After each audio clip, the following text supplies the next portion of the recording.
Ouvrons nos Bibles dans Matthieu chapitre 16. Rappelons-nous, nous sommes toujours dans l'enseignement sur l'église locale. Alléluia. Rappelez-vous, au début de cette série, j'ai pris le temps de vous expliquer. Il est important dans la vie chrétienne d'avoir la connaissance.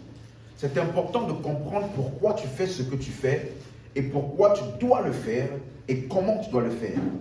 De plus en plus, nous avons des chrétiens qui sont dans les églises locales, mais il faut comprendre pourquoi. Dis à ton voisin, pourquoi.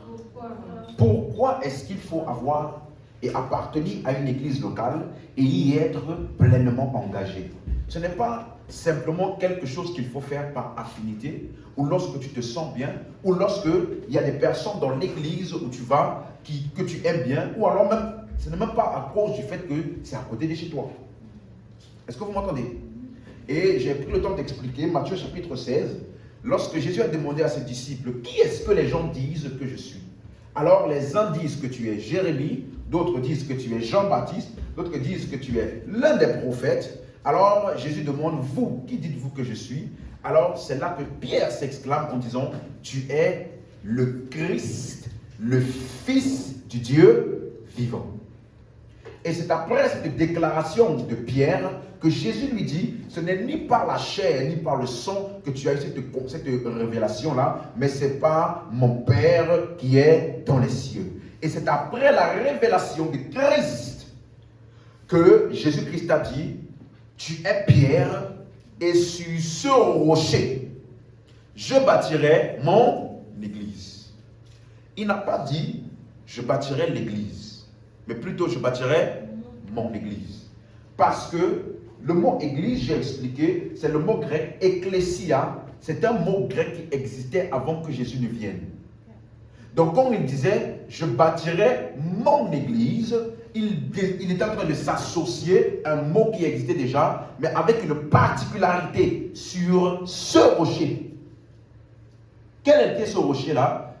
La révélation de Christ. Donc l'église est bâtie.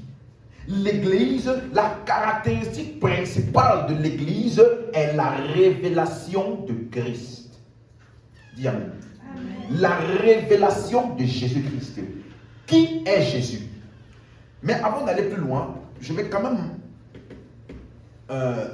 donner un détail important. Parce qu'il faut bien connaître qui est Jésus. Il y a une différence entre ce que Pierre a dit au verset 16, le Christ, le Fils de Dieu vivant, et ce dont Jésus a parlé au verset 18. Il y a une différence. Il faut bien comprendre de quel Christ il s'agit.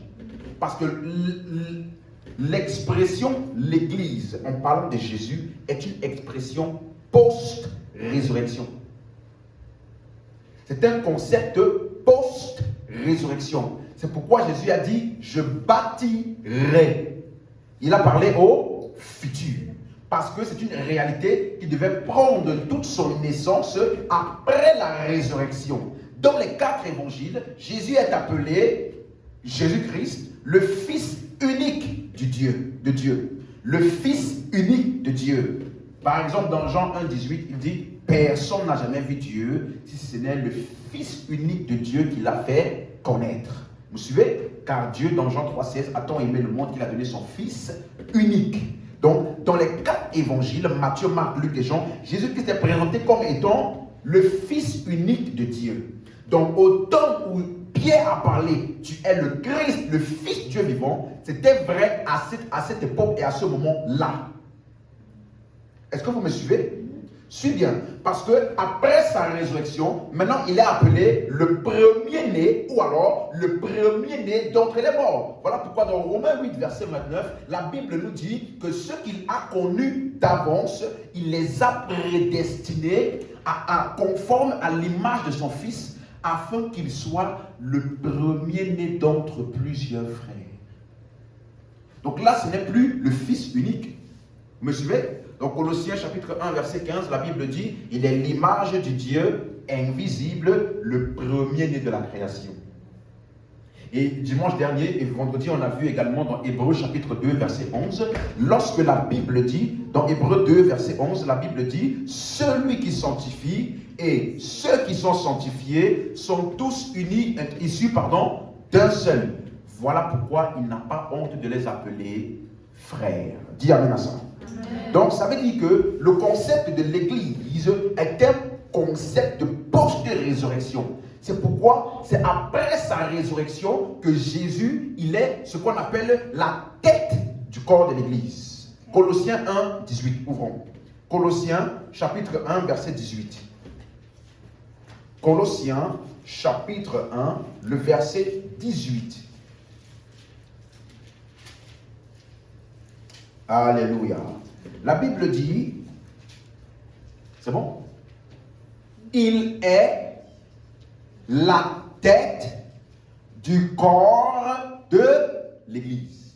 Il est le commencement, le premier-né d'entre les morts, afin d'être en tout le premier. Donc, le concept de la tête du corps de l'Église a pris son sens lorsque Jésus est devenu le premier-né d'entre les morts, c'est-à-dire après sa résurrection. Donc, c'est après sa résurrection que Jésus est devenu la tête du corps de l'Église. Donc, comme Pierre disait, tu es le Christ, le Fils du Dieu vivant, à ce moment-là, c'était vrai. Est-ce que vous m'entendez? Mais le concept dont Jésus a mentionné au verset 18, je bâtirai mon église. Là, il a parlé au futur. Dans l'église dont il est question, et le rocher dont il est question, ce n'est pas simplement le Fils unique. Est-ce que quelqu'un me suit? Et c'est après sa résurrection que Jésus également est devenu le Sauveur et le Seigneur. La Bible dit par exemple dans Romains 10, verset 9, si tu confesses le Seigneur Jésus, et si tu crois dans ton cœur que Dieu l'a ressuscité d'entre les morts, tu seras sauvé. Donc il est Sauveur et il est Seigneur à cause du fait que Dieu l'a ressuscité d'entre les morts. Donc, par sa résurrection, Jésus est devenu la tête du corps de l'Église. Et par sa résurrection, il est le Seigneur et le Sauveur de l'Église. Est-ce que vous me suivez? C'est pourquoi dans ce que Jésus a dit, il dit les portes du séjour des morts ne prévaudront pas contre elles. De quoi parlait-il? Il parlait du fait que par sa résurrection, il va triompher sur la mort. Est-ce que vous me suivez? La Bible dit dans Hébreux 2, versets 14 à 15, par sa mort, il a anéanti celui qui avait la puissance de la mort, c'est-à-dire le diable. Dans Colossiens 2, 15, il a dépouillé les autorités et les dominations et les a livrées publiquement en spectacle en triomphant d'elles par la croix. Donc, il est devenu par sa résurrection, le triomphe sur la mort, a fait de lui le Seigneur, le Sauveur, la tête de l'Église. Dis Amen. Amen. Voilà pourquoi, quand tu ouvres Jean chapitre 2, verset 19. Jean chapitre 2, le verset 19. Jean chapitre 2, le verset 19. Jésus parle aux pharisiens. Jésus leur répondit, détruisez ce temple et en 3 jours, je le relèverai. Alors les Juifs dirent, il a fallu 46 ans pour bâtir. Rappelez-vous, je bâtirai mon église. Et eux ici, ils disent, il a fallu 46 ans pour bâtir le temple physique. Mais Jésus parlait aussi de bâtir un temple en 3 jours. Vous me suivez? Alors la Bible dit, et toi, en 3 jours tu le relèveras. Nous on a fait 46 ans seulement pour bâtir ça. Et toi en 3 jours tu le relèveras. Et alors le verset 21, mais il parlait du temple de son corps. Est-ce que vous me suivez? Verset 22, c'est pourquoi lorsqu'il fut ressuscité des morts, ses disciples se souvinrent qu'il avait dit cela et ils crurent en l'écriture et à la parole que Jésus avait dite.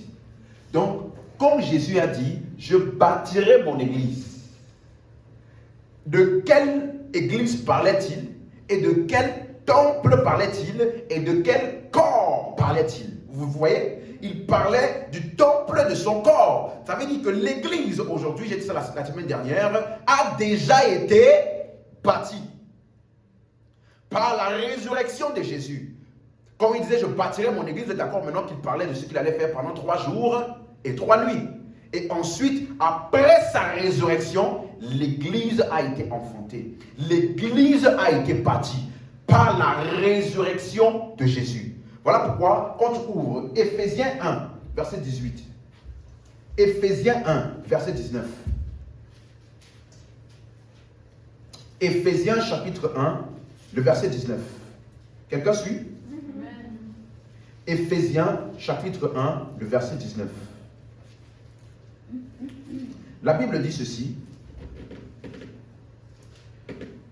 Et quelle est envers nous qui croyons l'infinie grandeur de sa puissance qui se manifeste avec efficacité par la vertu de sa force. 20. Il l'a déployé où? En Christ. Quand? En le quoi? Donc, en le ressuscitant des morts et en le faisant asseoir à sa droite dans les lieux célestes. Donc, il est en train d'expliquer, parce que moi je la suite, il dit au-dessus de toute domination, autorité, dignité, tout nom qui peut se nommer dans le siècle présent, dans le siècle à venir. Donc en fait, il est en train de dire que par la résurrection de Jésus, il a eu et il a obtenu l'autorité et la seigneurie. C'est ce que nous avons dit, n'est-ce pas? Par sa résurrection, il est devenu le Seigneur de l'Église. Et maintenant, quelle est la conséquence? Verset 22. Verset 22, la Bible dit, il a tout mis sous ses pieds. Et il l'a donné pour chef suprême à qui? Verset 23, qui est son... Dans le concept de l'église, la tête, le chef suprême, la seigneurie de Jésus sur l'église, le Seigneur, est un concept post-résurrection. C'est clair pour quelqu'un maintenant? Donc, comme Jésus disait, je bâtirai mon église, il parlait de ce qu'il allait faire pendant 3 jours et pendant 3 nuits. Et ensuite, par sa résurrection, il allait bâtir l'église par cette résurrection. Et quand tu lis maintenant le verset 20,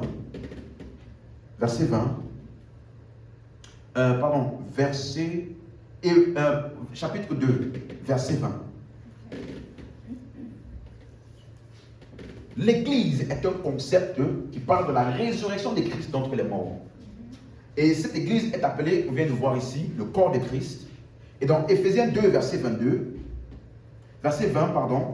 vous avez été édifiés. C'est passé, présent ou futur? Passé. Donc, ce n'est pas un concept qui va se passer. C'est déjà arrivé. Vous avez été édifiés sur le fondement des apôtres et des prophètes, Jésus-Christ lui-même étant la pierre angulaire. Ah, Jésus est quoi? Ok. Question, regardez-moi, suivez-moi. S'il vous plaît, il faut que vous me donniez une réponse qui va me satisfaire. Bon, avant de poser ma question, lisons la suite. Verset 21. En lui, l'édifice, bien coordonné, s'élève pour être un temple saint dans le Seigneur. En lui, vous êtes aussi édifiés pour être une habitation de Dieu en esprit. Quand il parle du temple, le temple donc, qu'il est censé bâtir, on a dit qu'il a bâti son en combien de temps? 3 jours. D'accord? Donc, le temple, il a bâti en 3 jours. Et on a dit qu'il parlait du temple de son corps. Dans le corps de Christ, l'église de Christ a été bâtie en combien de jours? 3 jours. Est-ce que quand il disait donc, je bâtirai mon église, est-ce qu'il parle de quelque chose qui va encore se faire jusqu'à aujourd'hui? Non. Ça parle de quelque chose qui s'est fait il y a 2000 ans. Maintenant, question. Verset 20. Quand il dit donc, Jésus-Christ étant lui-même la pierre angulaire. Éphésiens 2, verset 20. Il est quoi? La pierre angulaire. Et rappelez-vous, Jésus a dit, sur cette pierre, je bâtirai mon église. Maintenant, Le Jésus qui est la pierre angulaire sur laquelle l'église est bâtie, est-ce le Jésus des quatre évangiles, Matthieu, Marc, Luc, Jean, ou est-ce le Jésus ressuscité? Allô? Donc le Jésus qui est la pierre angulaire sur laquelle il a bâti l'église n'est pas le Fils unique. Il est le Seigneur, le Sauveur, la tête de l'église, celui qui est le premier d'entre les morts. On a vu tout ça, n'est-ce pas? Donc, comme Jésus disait donc, si on relit maintenant Matthieu 16, avec tout ce que je vous ai expliqué là, quand tu vas lire maintenant Matthieu 16, tu vas très bien comprendre de quoi Jésus parlait. Il dit, tu es pierre. Non, il dit, ce n'est pas la chair et le sang qui t'ont révélé cela. N'est-ce pas? Pourquoi? Parce que Pierre a dit, tu es le Christ, le Fils du Dieu vivant. Maintenant, donc quand il a dit, tu es le Fils du Dieu vivant, Pierre, à ce moment-là, la seule compréhension qu'il avait de Jésus était Jésus loué. L'Esprit de Dieu est sur moi parce qu'il m'a oint. Acte 10, 38, Dieu a oint Jésus-Christ de puissance et d'esprit et qui guérissait tous ceux qui étaient opprimés par le diable. Vous suivez? Donc, dans les 4 évangiles, Jésus, il est loin. Donc, Pierre, à ce moment-là, il avait raison de dire, tu es le Christ, le Fils du Dieu vivant. Mais comme Jésus a maintenant parlé de l'Église, il a dit, je bâtirai sur ce rocher. Le rocher de la révélation de Jésus. Mais est-ce la révélation de Jésus des 4 évangiles ou la révélation de Jésus ressuscité? Tout le monde est d'accord avec ça? Tout le monde a bien suivi? Donc ça veut dire que lorsque Jésus a été ressuscité par sa résurrection, l'Église a été enfantée. Et c'est pour cela que cette église-là, on l'appelle également la famille de Dieu. Vous vous rappelez? Dans Galates chapitre 6, verset 10, il dit, aussi bien que vous en avez l'occasion, pratiquez le bien envers les uns et les autres, surtout envers les frères dans la foi. D'autres versions disent la famille de la foi. Dans Éphésiens chapitre 3, 14 et 15, la Bible dit, l'apôtre Paul, il dit, je fléchis les genoux devant le Père duquel dit son nom, toute famille du ciel et de la terre. Donc ça veut dire que, bien aimés, nous tous là, depuis la résurrection de Jésus, nous sommes les frères de Jésus. Tu n'as pas dit amen. Depuis que Jésus est ressuscité là, il y a une famille qui est née. Et j'ai une bonne nouvelle, tu en fais partie. Est-ce que tu m'as suivi? Nous tous là, nous ne nous entretenons plus avec Dieu en tant que Jéhovah, en tant que l'Éternel, en tant que l'Éternel des armées. Seigneur mon Dieu, mon roi, Seigneur mon Dieu, mon roi, Éternel des armées, j'invoque, toi qui es puissant dans le combat, toi qui combats pour moi. Oui, ça là, c'était dans l'Ancien Testament. Depuis la résurrection de Jésus, notre communion est avec le Père et le Fils. Parce que la communion là, avant la résurrection, était exclusive entre Jésus et le Père. Le Père et moi, nous sommes un. Le Père et moi, nous sommes un. Je vous ai annoncé ce que mon Père m'a dit. À chaque fois, mon Père, mon Père, mon Père, mon Père. Vous voulez prier? Oui, il n'y a pas de problème, mais c'est mon Père. Je vous ai annoncé les choses que mon Père m'a dit. Je m'en vais vers mon Père. Bien aimé, après sa résurrection, ce n'est plus mon Père. Ce n'est plus le Fils unique. Ce n'est plus celui-ci est mon Fils bien-aimé. Écoutez-le. Dans cette communion, dans cette filiation, dans cette famille-là, où Dieu est le Père et Jésus est le Fils là, il nous a introduits dans cette communion-là. Nous sommes maintenant partie intégrante de la filiation de la famille de Dieu. Voilà pourquoi il dit, nous n'avons pas reçu l'esprit de servitude pour être encore dans la crainte, mais nous avons reçu l'esprit d'adoption par lequel nous crions Abba Père. L'esprit d'adoption en nous ne crie pas Jéhovah Jireh. L'esprit d'adoption en nous ne crie pas Jéhovah Rapha, Jéhovah Roi, Jéhovah Tikenu. Tout ça là n'a plus aucun pouvoir espoir vis-à-vis de nous parce que tout ça a été regroupé en un seul mot. Père.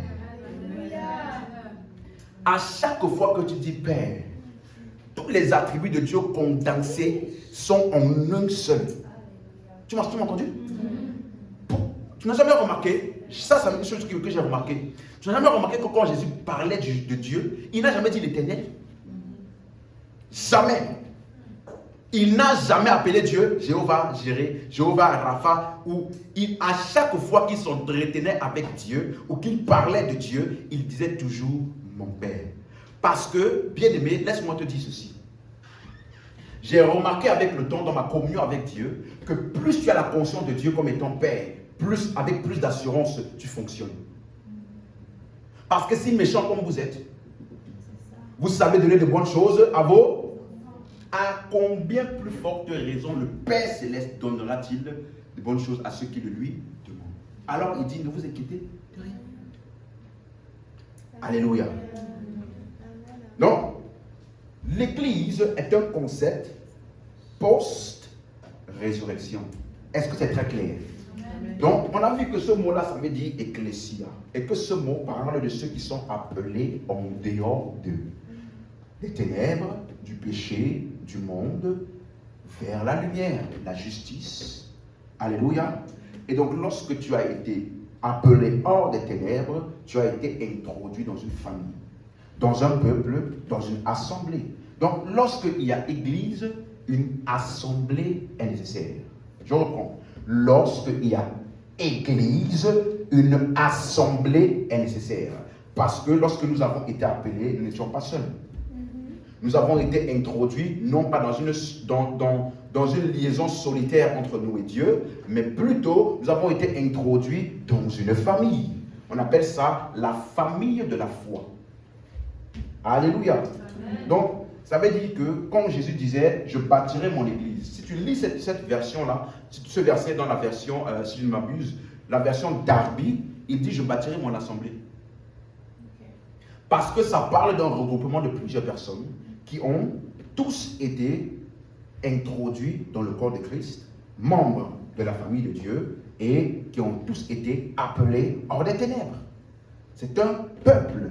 Donc si tu n'appartiens pas à une église locale, ça veut dire que tu n'as pas encore compris vraiment ce que veut dire l'église de Christ. Parce que lorsqu'on dit église, une assemblée est nécessaire. Dis amen. Amen. La vie chrétienne, c'est toi et le corps de Christ. Ce n'est pas personnel. C'est toi et le corps de Christ. Pourquoi? Parce que quand tu es né de nouveau, tu as été intégré dans la famille de Dieu. Voilà pourquoi vous allez voir, comme il dit dans Matthieu 18, verset 20. Matthieu 18, verset 20.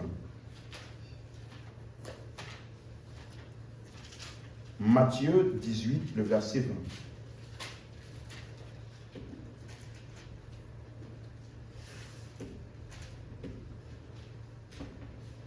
Matthieu 18, verset 20.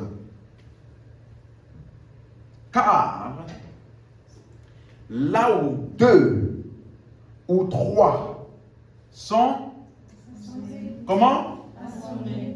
Assemblés en mon nom, je suis au milieu d'eux. Donc pour qu'il y ait déjà ce qu'on appelle une assemblée, 2 personnes c'est suffisant. Du moment que vous êtes assemblés en son nom. Donc ce n'est même pas la qualité de l'endroit, ce n'est même pas la foule qui fait que ce soit une église. C'est d'abord 2 ou 3 personnes qui font partie de l'église, le corps de Christ. Lorsqu'ils s'assemblent là, il dit qu'il est présent. Question, n'est-il pas présent déjà en nous? Pourquoi dit-il que lorsque 2 ou 3 s'assemblent, il est présent? Pourquoi? Est-ce que quand je suis seul chez moi, n'est-il pas présent? Il est présent ou pas? Oui. Donc c'est de quelle présence qu'il parle ici? Est-ce que vous me suivez? Quand tu dis ce genre de verset-là, il ne faut pas commencer à voyager pour commencer à trouver des nouvelles doctrines de... Ça veut dire que quand on s'est remis là, il y a un nouveau type, on dit quoi? Une présence, hein? Il y a une... Comment on dit ça? Un nouveau type. En tout cas, choisissez, c'était bon. Il y a un nouveau type de présence de Dieu qui va se manifester là quand on a ça. Non. Lorsque tu es en Christ, la Bible dit, je vous donnerai le consolateur et il demeurera éternellement avec vous. Donc, tu as la présence de Dieu éternelle en toi. Mais pourquoi est-ce qu'il s'y dit je suis présent? Il est simplement en train de mettre l'emphase sur le fait que, parce que Dieu est présent en toi, le fait que vous vous assemblez est une nécessité. Il met l'emphase sur le fait que, bien que je suis présent en toi, c'est nécessaire de s'assembler. Bien que j'habite en toi, c'est nécessaire de s'assembler avec ceux aussi qui s'assemblent, en qui j'habite, parce que ainsi, lorsque nous nous réunissons, suis-moi, lorsque nous nous assemblons ici à l'église, nous ne venons pas dans la présence de Dieu. Nous ne venons pas dans la présence de Dieu. Oui, merci Père, parce que tu nous as réunis aujourd'hui, c'est un privilège. Merci de nous faire entrer dans ta présence. Entrer dans ta présence. Nous n'entrons pas dans la présence de Dieu. Nous ne venons pas à l'église. L'église locale ou le bâtiment dans lequel nous sommes là, ce n'est pas chaque fois qu'on s'est réunis, on vient dans la présence de Dieu. Non. En réalité, lorsque nous nous assemblons, pourquoi est-ce qu'il est présent? Parce que nous venons avec la présence de Dieu. Amen. Tu m'as suivi? Amen. À chaque fois que nous assemblons, il est présent, pas parce que c'est notre union là qui fait sa présence. C'est parce que chacun d'entre nous qui sommes membres de la famille de Dieu, nous venons avec la présence de Dieu. Parce que la famille de Dieu a une caractéristique. La famille de Dieu, ce n'est pas comme la famille du monde. Ce n'est pas comme ton frère et ta soeur, où ton père, il est ici, et les enfants sont là-bas. La famille de Dieu a une caractéristique particulière. C'est cela que je vous ai expliqué, je crois, dimanche passé, lorsque je vous ai dit que, lorsqu'il parle de la famille de la foi. Galates 6, verset 10. Il dit, faites du bien, pratiquez le bien envers tous, surtout envers les frères dans la foi. D'autres versions disent, la famille de la foi. Ce mot grec-là, c'est le mot oikia. Et je me suis rendu compte que non, je me suis trompé, c'est dans Éphésiens 2. Ouvrons ça. Je vais vous montrer quelque chose. Éphésiens 2, versets 19, 18 et 19. Parce que la famille de Dieu a une caractéristique particulière. Éphésiens 2, verset 18. Par lui, nous avons les uns et les autres accès auprès du Père dans un même esprit. Maintenant, il dit, verset 19, ainsi donc, vous n'êtes plus des étrangers, ni des gens du dehors, mais vous êtes des concitoyens des saints, des gens de la maison de Dieu. Suis bien maintenant. Il dit que par Jésus-Christ, là, nous ne sommes plus des gens étrangers, nous sommes maintenant les concitoyens des saints, et nous sommes des gens de la maison de Dieu. Dans d'autres versions, ici, il est en train de dire, d'autres versions traduisent ça par membres de la famille de Dieu. Nous ne sommes plus des étrangers, mais membres de la famille de Dieu. Parce que le mot grec qui veut dire la maison, gens de la maison de Dieu, le mot grec là, c'est le mot oikia qui veut dire famille. Donc ça veut dire quand il parle de maison de Dieu ici, il parle de la famille de Dieu. Nous sommes maintenant membres de la famille de Dieu. Et c'est la même expression qui est retrouvée dans Jean 14, verset 1 à 2, lorsqu'il dit « Dans la maison de mon Père, il y a plusieurs demeures. » Donc la maison là, ce n'est pas un bâtiment. Ce n'est pas quelque chose qui est là-bas au ciel où tu penses que tu vas l'habiter. Non. La maison, le mot maison là, est le même mot qui est utilisé ici, qui veut dire donc famille. Donc la famille de Dieu a une caractéristique. Dans la maison de mon Père, ou la famille de mon Père, il y a plusieurs lieux de demeure. Et le mot demeure veut dire lieu d'habitation.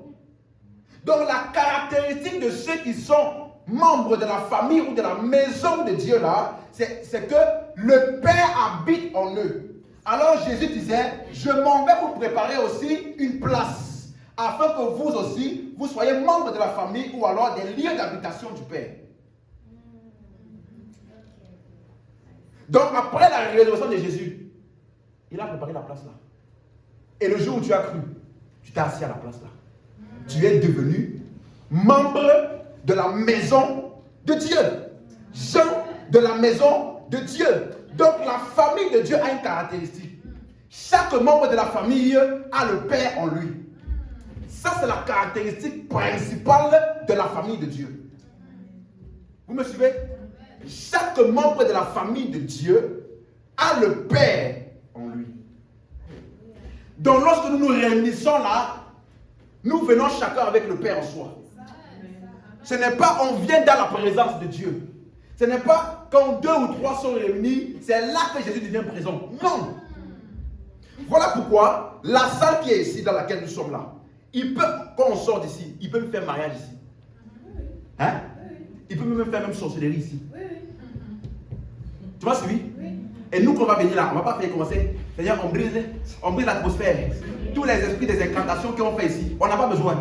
Parce que dès que nous entrons, ce lieu devient le lieu dans lequel la présence de Dieu est concentrée parce que chaque membre qui est arrivé est venu avec la présence de Dieu. Et lorsque les ténèbres, la lumière entre, les ténèbres... Tu m'as suivi? Tu m'as suivi? Donc ce n'est pas une question de viens, on va briser. Qu'est-ce qu'ils ont fait ici?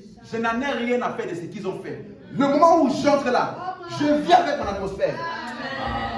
Tu m'as suivi? Tu m'as compris? Nous ne venons pas dans la présence de Dieu lorsque nous nous assemblons. Nous venons avec.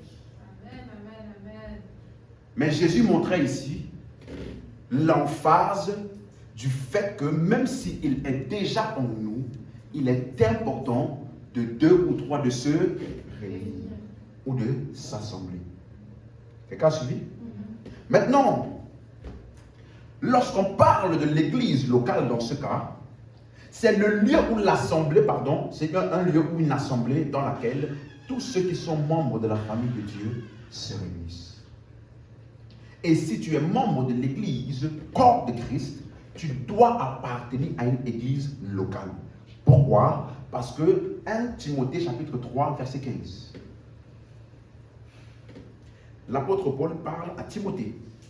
1 Timothée 3, verset 15. Il dit, afin que tu saches, si je tarde, comment il faut se conduire dans la maison de Dieu, qui est l'église du Dieu vivant, la colonne et l'appui de la vérité. Ça veut dire que, en plus du fait que l'église, ecclésia, parle de la famille de Dieu, corps de Christ, ceux qui sont appelés hors des ténèbres vers la lumière, ce mot ecclésia symbolise ou décrit également tout lieu où les saints sont assemblés.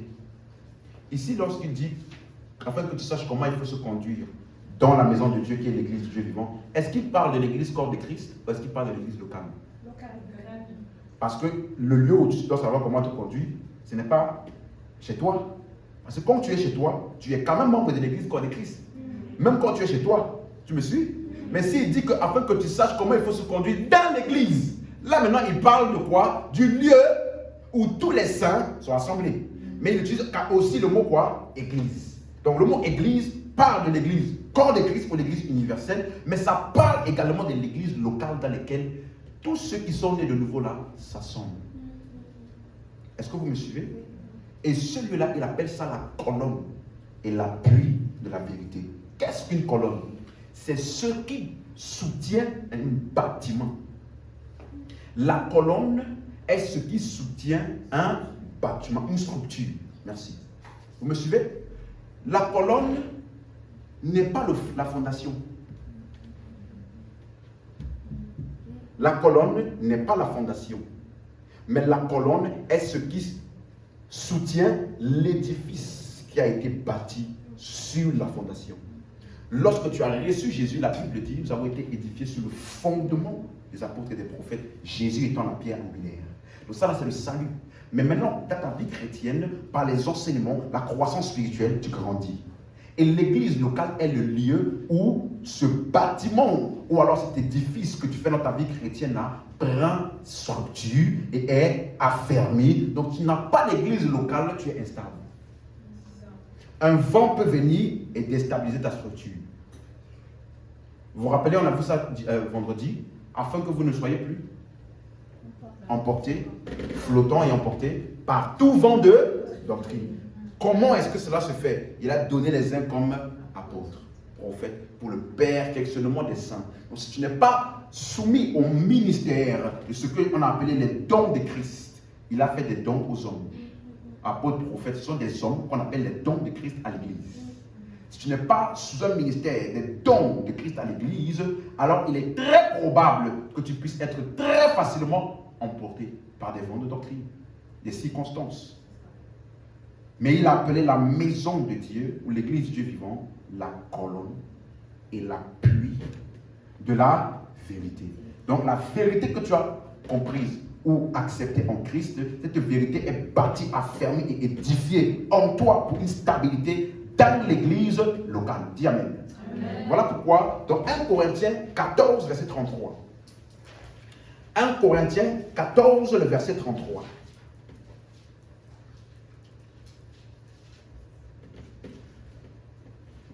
C'est bon? Car Dieu n'est pas un Dieu de désordre, mais de paix. Dieu n'est pas un Dieu de désordre, mais de paix. Comme dans toutes les églises des saints. Ici, là, c'est l'église locale ou c'est l'église corps de Christ? Locale. Me suivez? Parce qu'il n'y a qu'une seule église corps de Christ. Mais il y a plusieurs églises des saints. Les églises des saints. Quelqu'un me suit? Donc lorsque les saints se réunissent en un seul lieu, on appelle aussi ça l'église. Et il y a une manière de se conduire et il doit avoir la paix. Parce que Dieu n'est pas un Dieu de confusion, mais un Dieu de paix.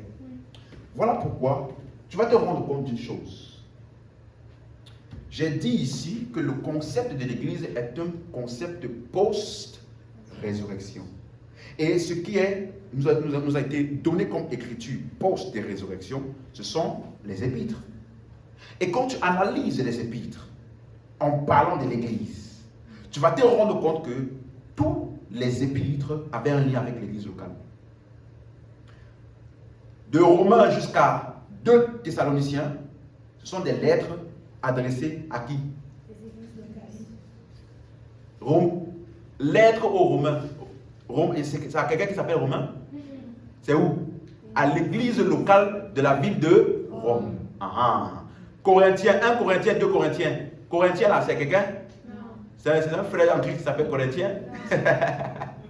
Non, ce sont à l'église locale qui est dans la localité qu'on appelle Corinthe, Philippiens, Colossiens, jusqu'à 2 Thessaloniciens. C'est adressé à qui? À les églises locales. Deuxièmement, 1 Timothée, 2 Timothée et Tite. Ce sont des lettres adressées à des pasteurs des églises locales. Hein? Pasteurs des églises locales. Philémon, c'est une lettre adressée à un frère qui servait activement dans l'église locale. Voilà pourquoi si tu lis bien Philémon, ce sont des instructions comment rester fervent dans le service. Est-ce que vous me suivez? Amen. Donc, tu ne peux pas me dire, je suis quelqu'un de la nouvelle alliance. 1 Pierre, 2 Pierre, Jean, 1 Jean, 2 Jean, 3 Jean, Jacques, c'était adressé à des églises locales. Apocalypse 2 et 3, écrit à l'ange de l'église d'Éphèse. Écrit à l'ange de l'église de Laodicée. Écrit à l'ange de l'église. Ce qu'on appelle l'ange de l'église ici, ce n'est pas un ange. Allô? Le mot ange, en grec, c'est le mot angelos qui veut dire messager. Donc, en gros, il parlait du représentant de cette église-là qui est le pasteur. Angelos, ça ne veut pas dire toujours ange, ça veut dire aussi messager. Ça veut dire celui qui apporte le message dans cette église-là. C'est qui? Le pasteur. Donc, écrit à l'ange de l'église. Mais vous pensez que Jean, il va aller devant l'église là. Où est l'ange? Où est l'ange de cette église ici? Je vais l'écrire. Non, ce n'est pas un ange. Il n'y a aucune écriture qui nous demande d'écrire à des anges. Aucune écriture. Mais plutôt, toutes les lettres de l'apôtre Paul et des apôtres étaient à des personnes qui avaient la charge de mener le peuple de Dieu. Donc ici, ce qu'il appelle l'ange de l'église 2, ange de l'église 2, c'est le pasteur de l'église locale. Vous me suivez? Et juste une petite parenthèse. Parce que souvent là, on utilise ces genres de lettres-là. Ces lettres-là ne parlent pas du salut, mais de la croissance spirituelle. Parce que lorsqu'il parle aux individus de l'Église, il dit à celui qui vaincra. Je lui donnerai à manger de l'arbre de vie. Son nom sera écrit dans l'arbre de livre de vie. Toutes ces choses-là. À celui qui vaincra. Vous voyez? Là, il parle individuellement. Mais tu ne peux pas lire Apocalypse et t'arrêter à Apocalypse. Parce que c'est un langage métaphorique, sous forme d'une vision qu'il a reçue. Il te faut l'interprétation. Où est-ce qu'il y a l'interprétation de ce que Jean a écrit? 1 Jean, 2 Jean, 3 Jean est l'interprétation. Et dans 1 Jean, chapitre 5, verset 1, qui est celui qui a vaincu? Si ce n'est celui qui est né de Dieu. Celui qui est né de Dieu a vaincu le monde. Donc à celui qui vaincra, ça parle de qui? Ceux qui sont en Christ. Amen. Ce n'est pas quelqu'un qui va persévérer jusqu'à la fin et qui va vaincre là-bas à la fin. Non, c'est un langage qui est utilisé où Jean lui-même il va répondre. Qui est celui qui a vaincu le monde? Qui est celui qui a vaincu? Si ce n'est celui qui croit que Jésus est le Fils de Dieu. Vous me suivez? Donc il ne faut plus jamais lire à celui qui vaincra pour commencer à menacer les gens. À celui qui vaincra, c'est en fait à celui qui a cru en Jésus. Amen. Dans le jour où tu as cru en Jésus, tu as vaincu. Amen. Amen. Amen. Et deuxièmement, dans les Écritures de Apocalypse, vous allez vous rendre compte que lorsqu'il dit tu n'es ni chaud, tu n'es ni froid, je te vomirai. À ce moment-là, il ne parle pas de celui, il parle de l'Église. L'église d'Éphèse, l'église de Laodicée, suivez. Dis-leur, n'est ni chaud ni froid. Bon, je ne vais pas rentrer dans ça, c'est une grande étude qu'on va faire. Mais pas maintenant, pas même cette année, pas même dans 2 ans. Comprends d'abord bien les épîtres là. Mais en réalité, il parle aux églises. Voilà pourquoi aucune de ces églises-là n'existe aujourd'hui. Elles ont été vomies. C'est l'église. Mais tous les saints de l'église qui ont cru en Jésus ont vaincu. Amen. Mais l'église, cette église locale-là, ne va pas exister parce que leur problème est qu'ils avaient des fausses doctrines qui étaient introduites. Est-ce que vous m'entendez? Donc quand il disait je te vomirai, ou il parlait à l'église, cette église-là d'Éphèse ou l'église de Laodicée ne va pas subsister dans le temps. Mais à celui qui vaincra, lui là, on lui donnera à manger de l'arbre de vie. Et c'est ce qui s'est passé quand tu as cru en Jésus. Dis Amen. Donc, encore une fois, Apocalypse 2 et 3, on s'adresse à qui? Église locale. Donc, aucun de ces épîtres-là ne s'adressait à l'église universelle corps de Christ. Allô? Aucune de ces lettres ne s'adressait à l'église universelle corps de Christ. Ça s'adressait plutôt à des églises locales ou des personnes en lien avec l'église locale. Ça veut dire que, suis bien, les épîtres donc, qui sont la révélation de Christ post-résurrection, mettent l'emphase et montrent l'importance, 1, des églises locales, 2, des pasteurs de l'église locale, 3, de ceux qui servent dans l'église locale. Pas les membres. Est-ce qu'il y a une lettre qui a dit aux membres de l'église de Corinthe? On a lu ça? Ou lettre aux membres, à la classification des membres de l'église d'Éphèse? Il n'y a pas. Parce que Jésus n'a jamais dit allez par toutes les nations et faites des membres, mais plutôt des disciples. Vous comprenez? Donc, voilà pourquoi ces lettres-là sont adressées à ces personnes qui sont dans l'église locale, aux pasteurs et à ceux qui servent. Alléluia. Donc, c'est important dans la vie chrétienne, l'église locale. L'église locale est un ingrédient primordial pour les plans et les desseins de Dieu pour ta vie. Est-ce que tu me suis? Si tu veux comprendre et être sûr de ne pas passer à côté du plan de Dieu pour ta vie, tu dois appartenir à une église locale.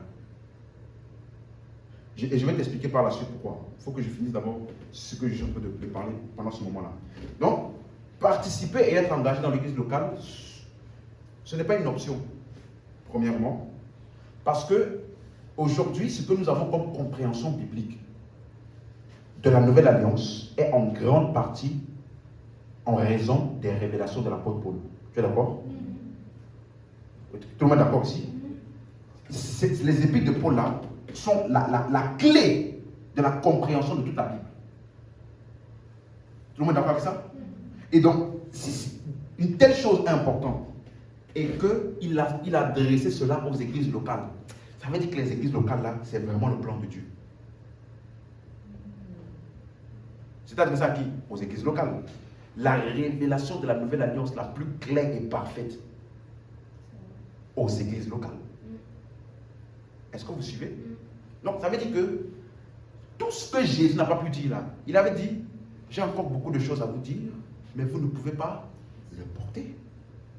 Donc, les épîtres, je disais souvent que il y a des Bibles là où on écrit les paroles de Jésus en rouge, n'est-ce pas? N'est-ce pas? Dans Matthieu, Marc, Luc, Jean. Dès que c'est Jésus qui a parlé, on met en rouge. Moi, si j'étais eux, j'allais mettre ça en gris, peut-être. Mais ce que j'allais mettre en rouge là, sont les épîtres.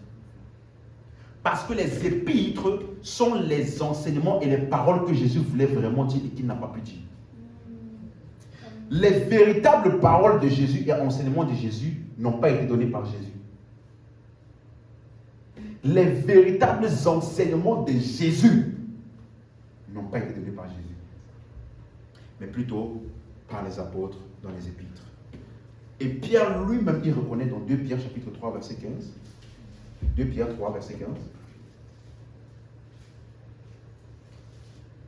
Alléluia. 2 Pierre 3, verset 15. Quand tu lis 1 Pierre 1, verset 1, déjà sa lettre s'adresse aux églises.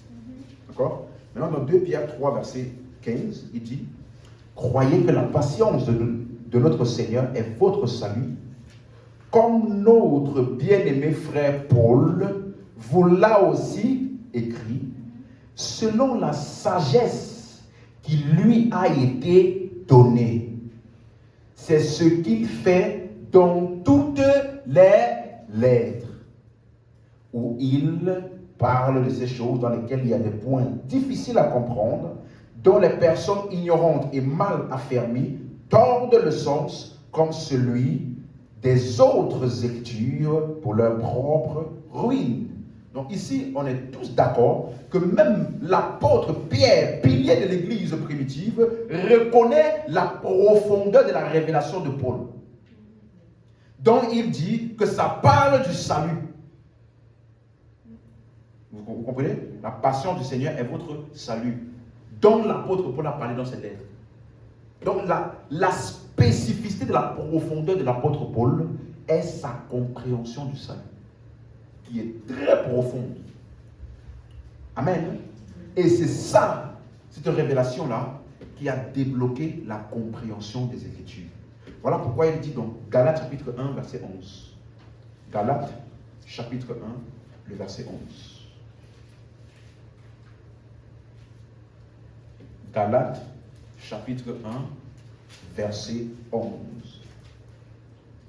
Je vous déclare, frères, que l'évangile qui a été annoncé par moi n'est pas de l'homme, car je ne l'ai reçu ni appris d'un homme, mais par une révélation de Jésus-Christ. Donc l'évangile que Paul a prêché est la clé de la compréhension de toute la Bible. Voilà pourquoi, avec le temps, on va bien avancer dans la compréhension des épîtres et de toute la Bible. Vous allez voir que c'est vraiment, vraiment la clé. Les épîtres de Paul sont la clé de la compréhension des Écritures. Voilà pourquoi n'importe quel prédicateur qui prêche l'erreur ne peut jamais prêcher les épîtres. Vérifiez. Ceux qui prêchent toutes les doctrines qui puissent exister là, ils n'aiment pas les épîtres. Non, non, ils vont lire 2-3 versets des épîtres, sans plus. Mais quand tu commences à t'approfondir les épîtres là, il y a des doctrines là que toi-même, ça ne peut plus faire sens. Parce que la révélation de Christ dans les épîtres est tellement claire que toute la Bible fait sens. Voilà pourquoi dans les épîtres de Paul, pour votre information, il y a 4 thèmes en particulier qui sont traités. 4 thèmes. Il y a le thème le plus prééminent qu'on appelle la sotériologie, qui vient du mot sotéria. Sotériologie. Sotéria, ça veut dire le salut. Vous vous rappelez, sozo, sotéria, on avait vu ça. Donc, sotériologie, c'est l'étude du salut. Ça, c'est là. Quand il dit, par exemple, dans 2 Timothée 3,15, à Timothée, dès ton enfance, tu connais les saintes écritures qui peuvent te rendre sage à salut par la foi en Jésus. Donc, il est en train de dire que les Écritures donnent la sagesse. Dans quel sujet? Le salut par la foi en Jésus. Donc, Paul, dans ses épîtres, il a exposé de manière très très détaillée et de manière exhaustive la doctrine du salut. Et bien aimé, prépare-toi parce qu'il y a une série que je suis en train de bien mijoter là. La doctrine du salut. Je vais t'exposer tellement en détail. Donc, en gros, la grande majorité des Écritures qui parlent du salut pour te montrer à quel point c'est impossible pour un chrétien de perdre son salut. Parce que je peux te le dire comme ça, mais il y a certaines Écritures là. Quand tu vois quelqu'un là, il va te donner ça comme ça. Bam! Et alors, qu'est-ce que tu dis? Tu sais très bien que ce que tu crois est la vérité. Mais des fois, il te faut tous les outils. Voilà pourquoi il appelle ça la sagesse. Ça veut dire que tu es capable de prendre toutes les Écritures de n'importe quel angle. Moïse, Abraham, Josué, Daniel, Colossiens, Philippiens, Corinthiens, n'importe quel angle des Écritures. Tu es capable de sortir le salut par la foi en Jésus de ça. Ça là, ce n'est pas une expertise qui est donnée par l'enseignement. Tu me suis? Ça là, ce n'est pas qui veut. Ce n'est pas simplement qui veut. C'est une grâce qui est donnée à certains de le communiquer à l'église. Et Paul dit, l'évangile qui m'a été donné ne vient pas d'un homme, mais par révélation de Jésus. Ça veut dire qu'il est arrivé à un moment dans la vie de l'apôtre Paul, où il était un grand pharisien docteur de la loi selon lui de ses Écritures, et après sa rencontre avec Jésus, il a réouvert les mêmes livres. Mais il s'est passé quelque chose dans son entendement qui lui permettait de voir Jésus là où personne n'arrivait à voir Jésus, qui lui permettait de comprendre Jésus là où tout le monde voyait H, là où tout le monde voyait Mont Moriah, là où tout le monde voyait temple, là où tout le monde voyait sacrifice, bouc et des taureaux. Là où Paul lisait ça et quelque chose s'est ouvert en lui, il a commencé à comprendre le salut par la foi en Jésus. Au point où les apôtres qui ont marché avec Jésus, qui ont dormi avec Jésus, qui ont vu Jésus, ils ont reconnu que le petit monsieur là, qu'on appelle Paul, nous reconnaissons que ses écrits ont une sagesse. Et on dit, c'est cette sagesse-là qui lui a été donnée. Ce n'est pas seulement vouloir. C'est quelque chose qui t'est donné. Et lorsqu'il l'a reçu, il l'a exposé dans les Écritures. Et même comme il l'a exposé, les gens comme Pierre ont essayé de lire ce que Paul a exposé. Et il dit, il y a encore des choses là, dedans, qui sont difficiles à...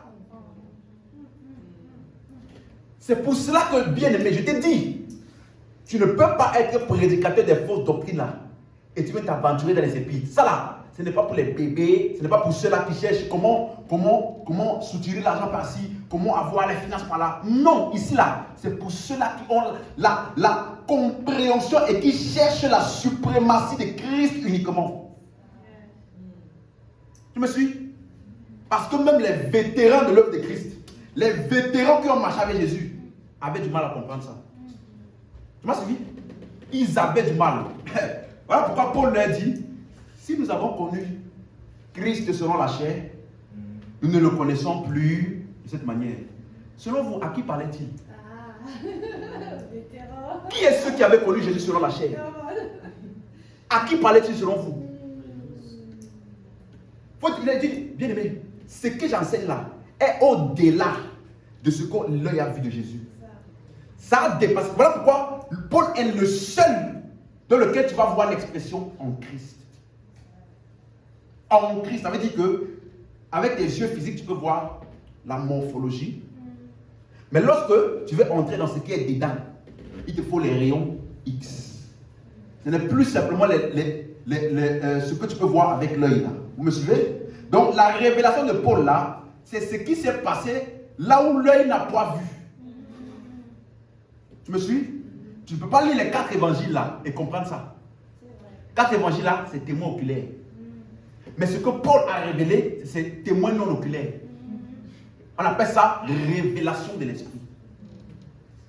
Alléluia. Deuxième thème dans les épîtres de Paul, c'est ce qu'on appelle l'eschatologie. C'est l'étude des événements des temps de la fin.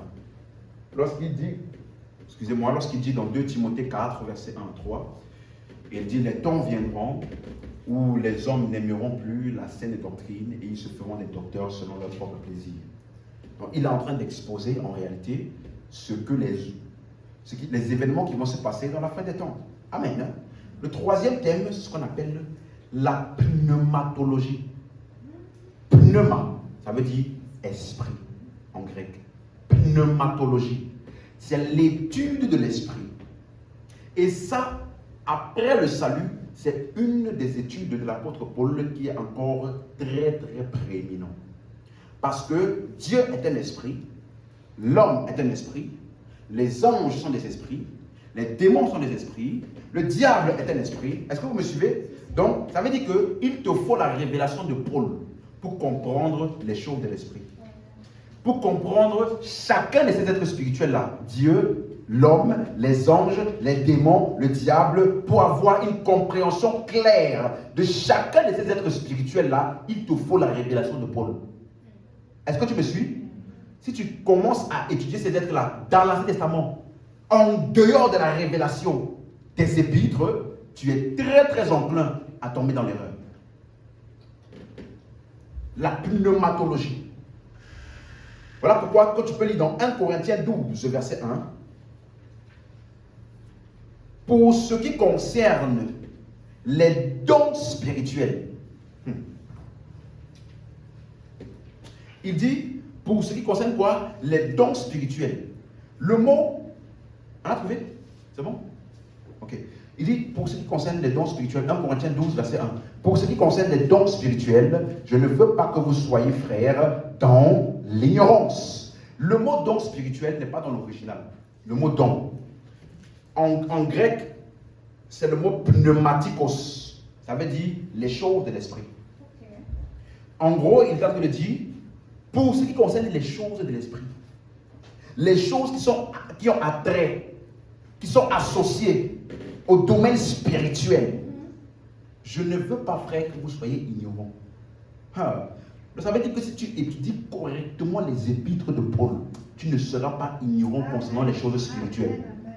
Et donc, par conséquent, tu ne seras pas ignorant concernant les êtres spirituels qui fonctionnent dans le monde spirituel. Est-ce que vous me suivez? Si ta compréhension du monde spirituel est basée sur l'Ancien Testament, tu vas très très très très vite être dans l'erreur.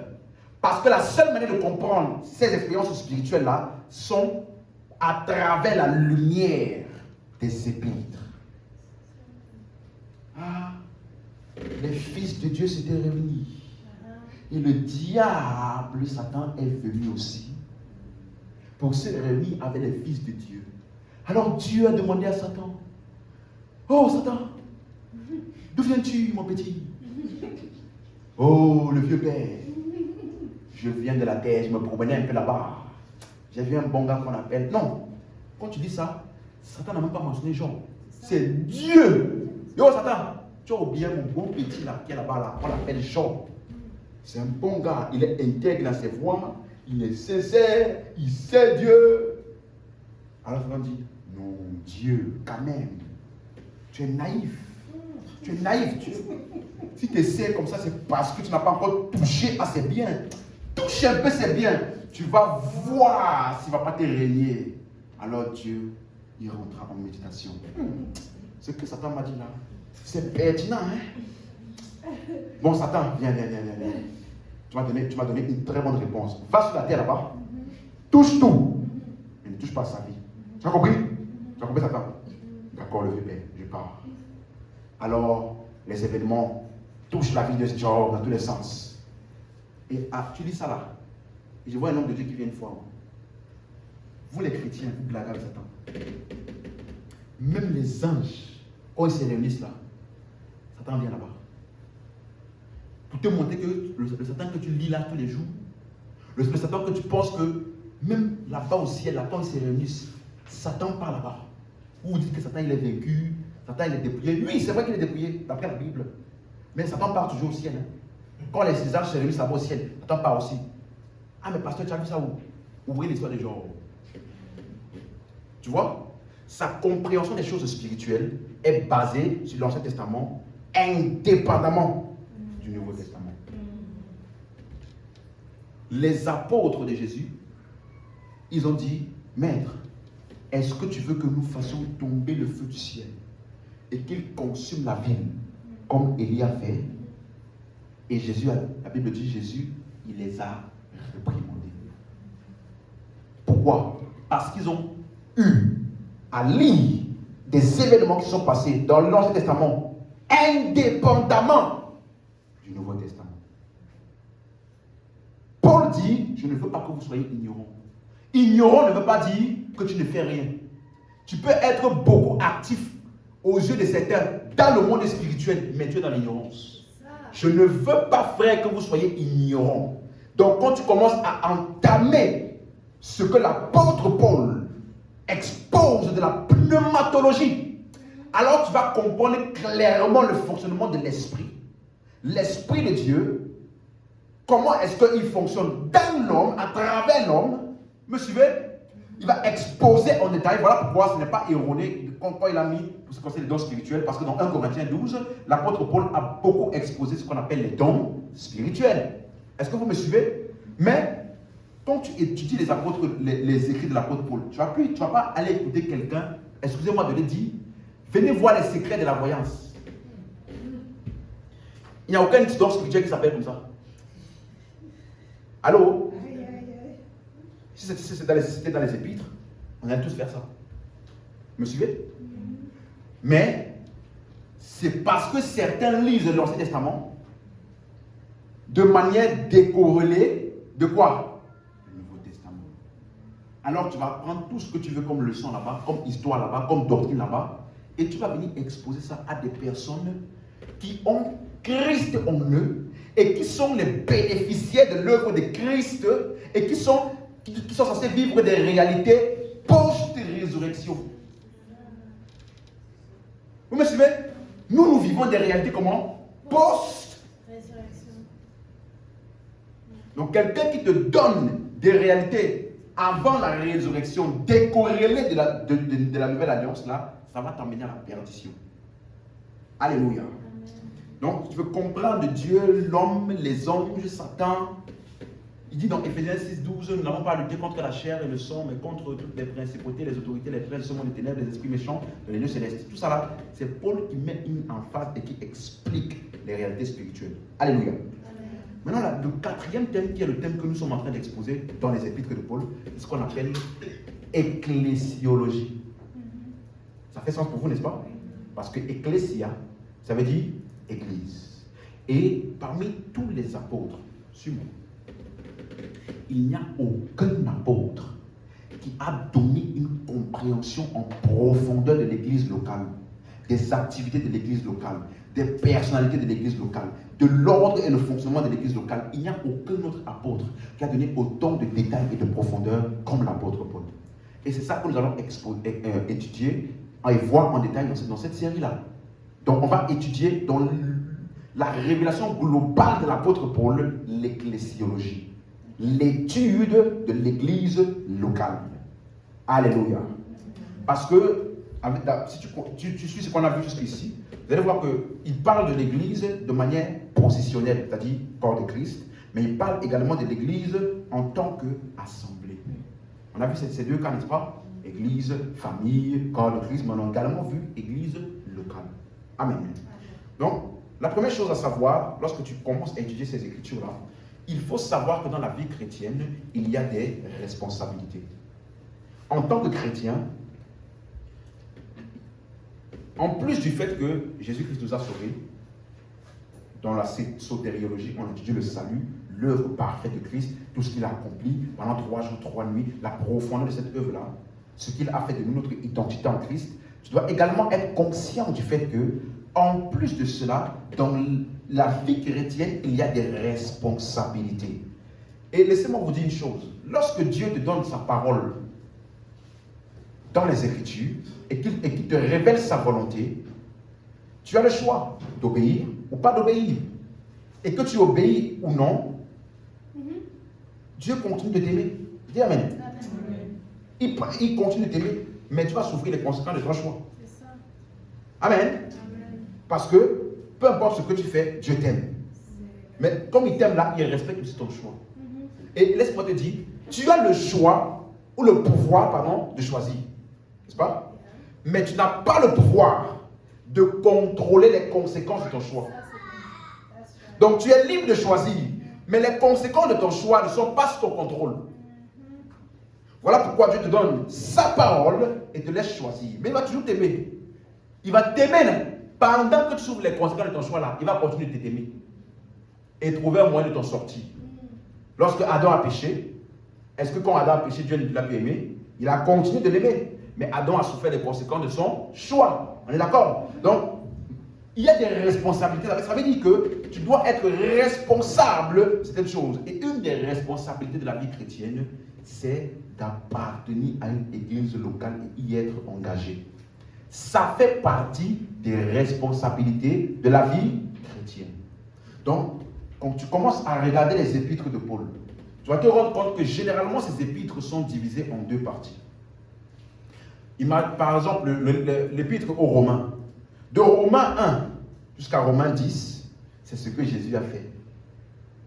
Vous me suivez? Là où le péché a abondé, la grâce a surabondé, le péché n'aura point de pouvoir sur vous parce qu'il est mort, le péché n'a plus de pouvoir sur vous. Dans Romains 5, 17, il parle du péché en comparaison avec l'œuvre de Christ. Vous me suivez? Donc, de Romains 1 à Romains 10, tu vas te rendre compte, il met en face ce que Jésus a fait. Mais de Romains 12 à Romains 18, il parle des responsabilités associées à la nature que tu as reçue. Il dit, vous ne devez devoir rien à personne si ce n'est l'amour. Comprenez? Ça là maintenant, il parle de la marche. Les responsabilités associées à la nature que tu as reçue.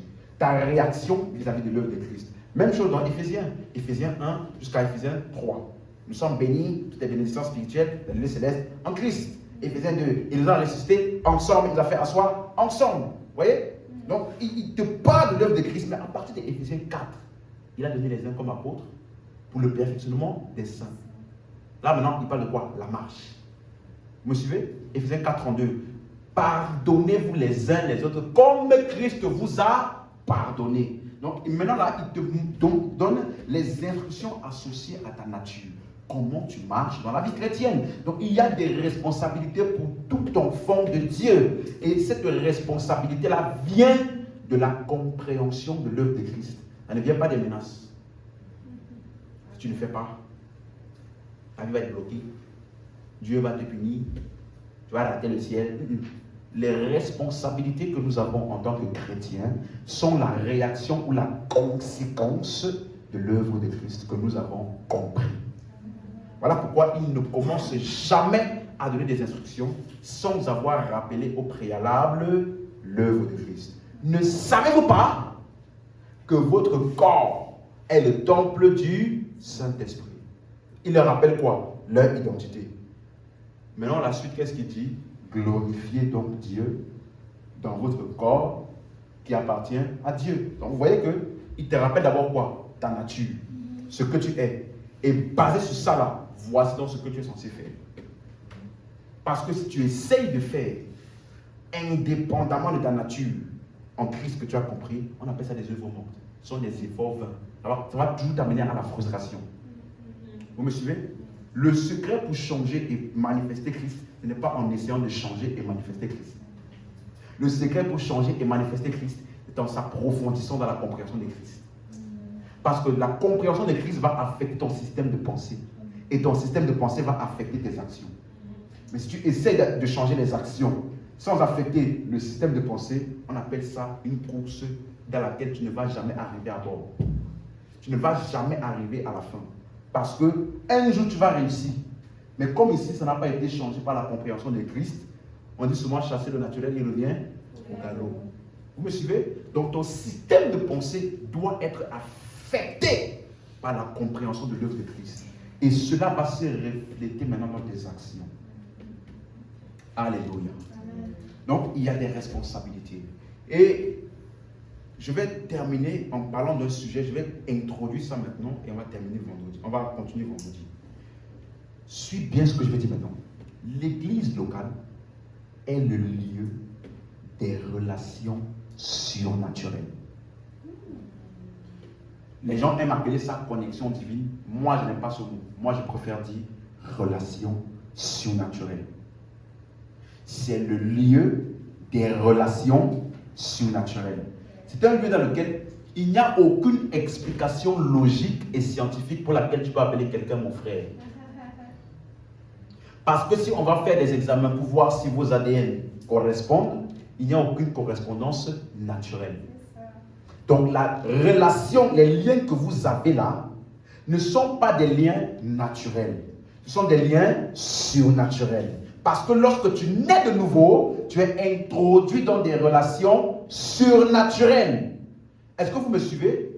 Donc quelqu'un que tu peux l'appeler père, un homme que tu peux appeler, lui c'est mon père. Vous me suivez? Paul peut appeler Timothée mon enfant bien-aimé. Mais si tu vas regarder les gènes de Timothée, il n'y a pas les gènes de Paul dedans. Vous me suivez? Mais c'est son fils. Voilà pourquoi aujourd'hui on appelle ça fils spirituel. Parce que les liens ne sont pas naturels, mais ils sont surnaturels. Dis amen. Amen. Donc on va commencer à voir ça. 1 Corinthiens 12, verset 28. 1 Corinthiens chapitre 12, verset 28. Si tu suis, dis amen. Amen. Si tu suis, dis gloire à Dieu. Gloire à Dieu. Si tu dors, dis amen. C'est bien, c'est bien, c'est bien. Une fois on avait fait ça, il y a une soeur qui a crié amen. Tout le monde s'est retourné et s'est dit ma soeur. 1 Corinthiens 12, 28. Et Dieu a établi dans l'Église, premièrement des apôtres, secondement des prophètes, troisièmement des docteurs, ensuite ceux qui ont le don des miracles, puis ceux qui ont les dons de guérir, de secourir, de gouverner et de parler diverses langues. Donc ici, on montre déjà la manière dont Dieu a établi et disposé les choses dans l'Église. Il l'a établi. Ça veut dire que toi qui es dans l'Église aujourd'hui, suis-moi, Dieu t'a établi ici pour un but. Il faut que tu en sois conscient. Dieu t'a établi ici pour que tu écoutes ce que tu écoutes maintenant là. Il y a un but. Parce que l'Église locale est le plan de Dieu. Amen. Donc chaque personne qui sont membres là, Dieu a aussi un plan qui doit sortir de chacun. Alléluia. Donc, ça veut dire que, comme il dit, mon nom c'est, allons lire Éphésiens chapitre 4. Parce que c'est la même chose que Paul a expliqué maintenant plus en détail dans Éphésiens 4. Il a donné les uns comme apôtres, prophètes, évangélistes, pasteurs et docteurs pour le perfectionnement des saints en vue de l'œuvre du ministère et de l'édification du corps de Christ. Amen. Maintenant, le verset 15 de Éphésiens 4, là, vous allez vous rendre compte qu'il dit mais que professant la vérité dans la charité ou dans l'amour, nous croissions à tous égards en celui qui est le chef, Christ. Ça veut dire que ta croissance spirituelle est mesurée en Christ. Vous suivez? Et comment ça se fait? Professant la vérité dans la charité ou dans l'amour. Donc, l'instrument pour que tu puisses grandir spirituellement, c'est lorsque la vérité de Christ est exposée. Ainsi, tu grandis en Christ. On me suit? Et lorsque tu grandis, il y a des choses qui commencent à devenir évidentes. Verset 16. C'est de lui et grâce à tous les liens de son assistance que tout le corps, dis-moi tout le corps, tout le corps, bien coordonné et formant un solide assemblage, tire son accroissement selon la force qui convient à chacune de ses parties et s'édifie lui-même dans la charité. Donc Dieu a disposé le corps de telle sorte que chacune des parties a une force ou une capacité, une grâce qui va contribuer à ce que le corps entier puisse tirer son accroissement et que le corps entier puisse s'édifier. Donc le corps de Christ est autosuffisant pour accomplir et produire sa croissance. Chacune de ces parties. Donc il n'y a aucune partie du corps de Christ qui n'a pas quelque chose à emmener dans le corps en globalité pour apporter l'édification et la croissance générale du corps. Chacun d'entre nous a quelque chose à emmener dans le corps pour produire l'édification. Voilà pourquoi il a dit au verset 12, en vue de l'œuvre du ministère et de l'édification du corps de Christ. Donc lorsque les saints sont perfectionnés, ils deviennent des instruments qui vont amener dans le corps de Christ une édification. Vous me suivez? Est-ce que vous me suivez? Donc, laisse-moi te dire, tout ce que tu as besoin et tout ce que tu auras besoin dans toute ta vie sont soit en toi, soit dans un frère ou dans un membre de la famille. Il n'y a rien qui va descendre du ciel. Parce que, on dit le corps là, bien coordonné et formant un solide assemblage, il tire son accroissement. Comment? Selon la force de chacune des parties. Donc chaque partie là, dès que tu entres en Christ, Dieu te met en Christ et dépose en toi quelque chose dont tout le corps a besoin. Quelque chose qui va apporter quelque chose au corps de Christ. Voilà pourquoi ce que nous on appelle la récompense là est basé sur ce que tu as fait dans le corps de Christ. Tu vas être récompensé en fonction du fait que ce que tu as reçu de Christ là, comment est-ce que cela a bénéficié au corps? Est-ce que quelqu'un m'entend? Vous me suivez? Donc l'église locale, chacun d'entre nous, nous avons notre part dans le corps de Christ. Vous savez, moi, je dois être utile au corps de Christ. Et le corps de Christ le plus proche pour toi là, c'est ton église locale. Donc, c'est d'abord là-bas, en premier, que nous devons voir en manifestation, bénéficier de l'édification et de la croissance par ce que Dieu a mis en toi. Vous me suivez? Donc, nous avons besoin chacun des uns et des autres. C'est pour ça que je dis qu'il n'y a pas d'individualisme. Est-ce que vous suivez? Et une deuxième chose, quand je parle des relations surnaturelles, voilà pourquoi j'ai expliqué ici que quand tu nais de nouveau, tu entres dans ce qu'on appelle la famille de Dieu, n'est-ce pas? Et ce qui nous lie les uns les autres, ce ne sont pas des liens naturels, mais des liens surnaturels. Donc voilà pourquoi c'est une preuve du salut lorsque tu t'associes avec les autres frères et sœurs, parce que tu reconnais que nous appartenons tous à la même famille. Donc les relations surnaturelles sont une preuve du salut. Et deuxième chose à savoir, vis-à-vis des relations surnaturelles, dans l'église locale, c'est que l'église locale, c'est bien, est l'instrument ou l'outil que Dieu, dans sa sagesse, a mis en place pour tuer ou vaincre l'égoïsme en l'homme. L'église locale est l'outil de Dieu pour détruire ce qu'on appelle l'égoïsme ou l'égocentrisme dans les croyants. Parce que tu vas te rendre compte que à chaque fois que tu lis les épîtres, c'est toujours nous, ensemble, Il nous a ressuscités ensemble. Il nous a fait asseoir ensemble. Béni soit Dieu le Père qui nous a bénis.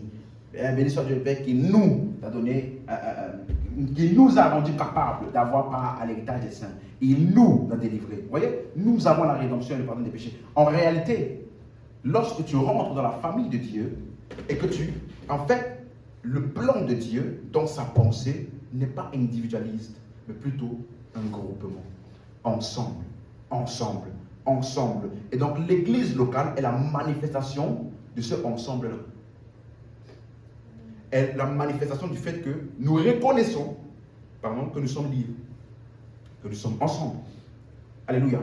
Et dans cette reconnaissance-là, l'égocentrisme est détruit et vaincu.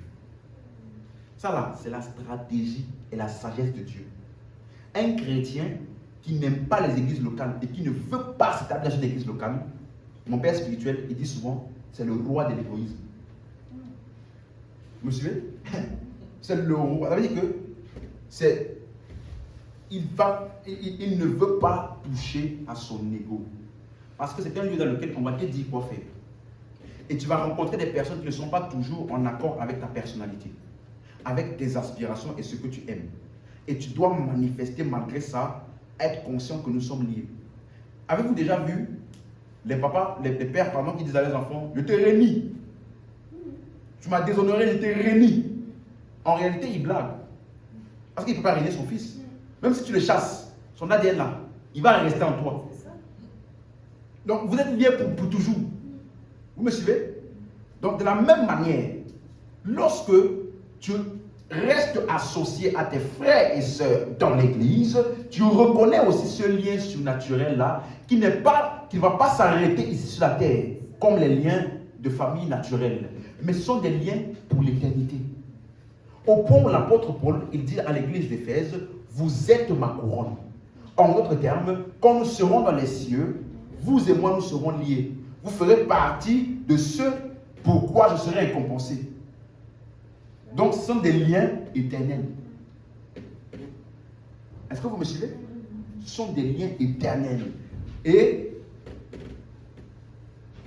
la manière dont tu vas gérer dans ces relations dans l'église locale va déterminer combien est-ce que tu es égoïste ou altruiste. Et en fonction, tu vas donc pouvoir t'ajuster. Parce que j'ai dit ça ici la dernière fois, on ne vient pas à l'église chercher les gens parfaits. La raison pour laquelle tu es dans l'église là, c'est parce que toi aussi tu es parfait. Et chacun d'entre nous, nous grandissons ensemble. Dis Amen. Amen. Vous me suivez? Donc, il ne faut pas être de ceux-là. Ah non, le frère là-bas, il ne m'a pas parlé comme, il m'a parlé comme ci, il m'a fait ceci, il m'a fait cela. Oui, nous tous nous grandissons. Il peut t'arriver de voir les défauts de l'autre. Mais est-ce que ton frère physique là, comme il a des défauts, tu dis, je ne vis plus chez toi à la maison? Ou alors tu dis, tu n'es plus mon frère? Non, tu ne fais pas ça. Vous me suivez? Même lorsque tu pars de la maison, vous gardez les contacts, oui ou non?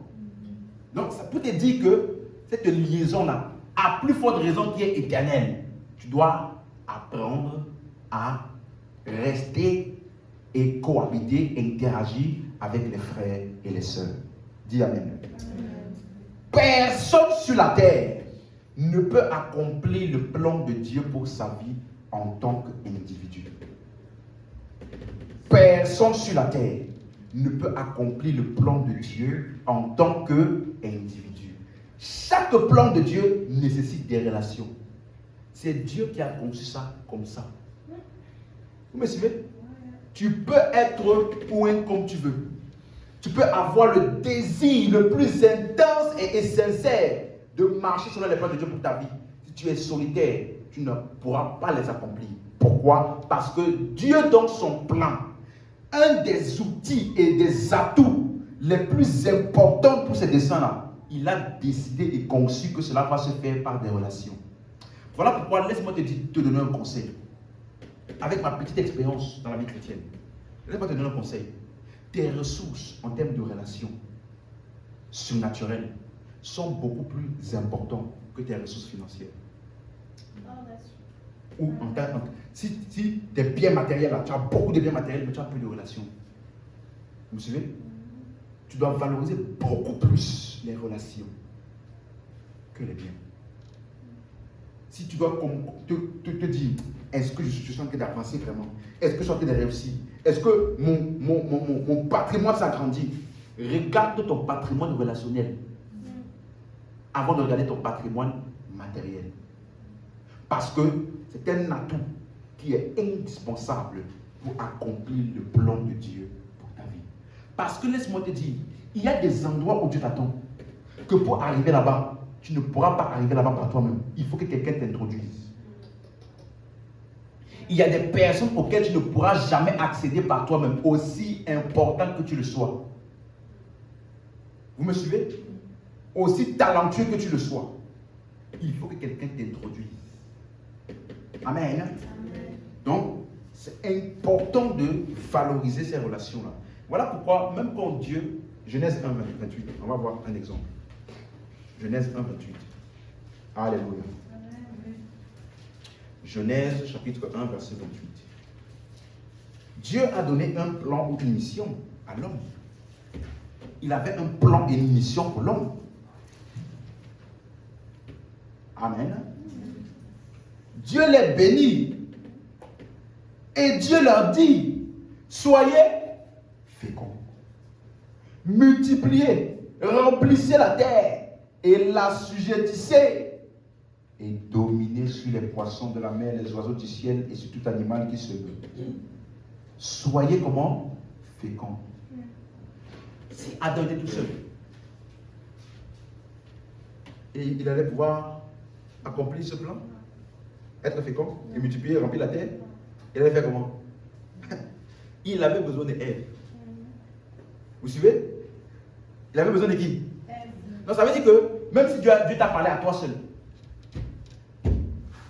il y a des gens qui ont été destinés et établis pour que ce que Dieu t'a dit là, tu puisses l'accomplir et que ça puisse se réaliser comme Dieu t'a dit. Est-ce que tu m'as suivi? Mais si Adam dit, c'est à moi que tu as parlé, Ève, va à la cuisine. Va à la cuisine, laisse-moi faire le plan de Dieu pour ma vie. Il n'a pas compris. Est-ce que vous comprenez? C'est important de comprendre que chaque fois que Dieu te parle et te donne un plan, tu peux avoir tous les grands plans et projets que tu veux pour ta vie. Suis-moi. Si tu es seul, tu ne pourras pas accomplir le plan de Dieu pour ta vie. Est-ce que vous me suivez? Parce que tu as besoin d'un frère, des sœurs, de l'église et de tous ceux que Dieu a destinés pour accomplir ce plan avec toi. Voilà pourquoi, suivez-moi, l'église dans laquelle nous sommes aujourd'hui, Dieu m'a parlé à moi. Vous me suivez? Mais si je vous méprise et je ne vous considère pas, je suis en train moi-même de mépriser et ne pas considérer ce que Dieu m'a dit. Donc dans ce que Dieu m'a dit là, vous en faites partie. Vous me suivez? Il n'y a aucun plan. Même Jésus, il est venu sur la terre pour sauver les hommes et accomplir son œuvre. Il a dû choisir combien? 12. Hein? 12. N'est-il pas Dieu fait chair? Ne peux-tu pas manifester toute la puissance tout seul?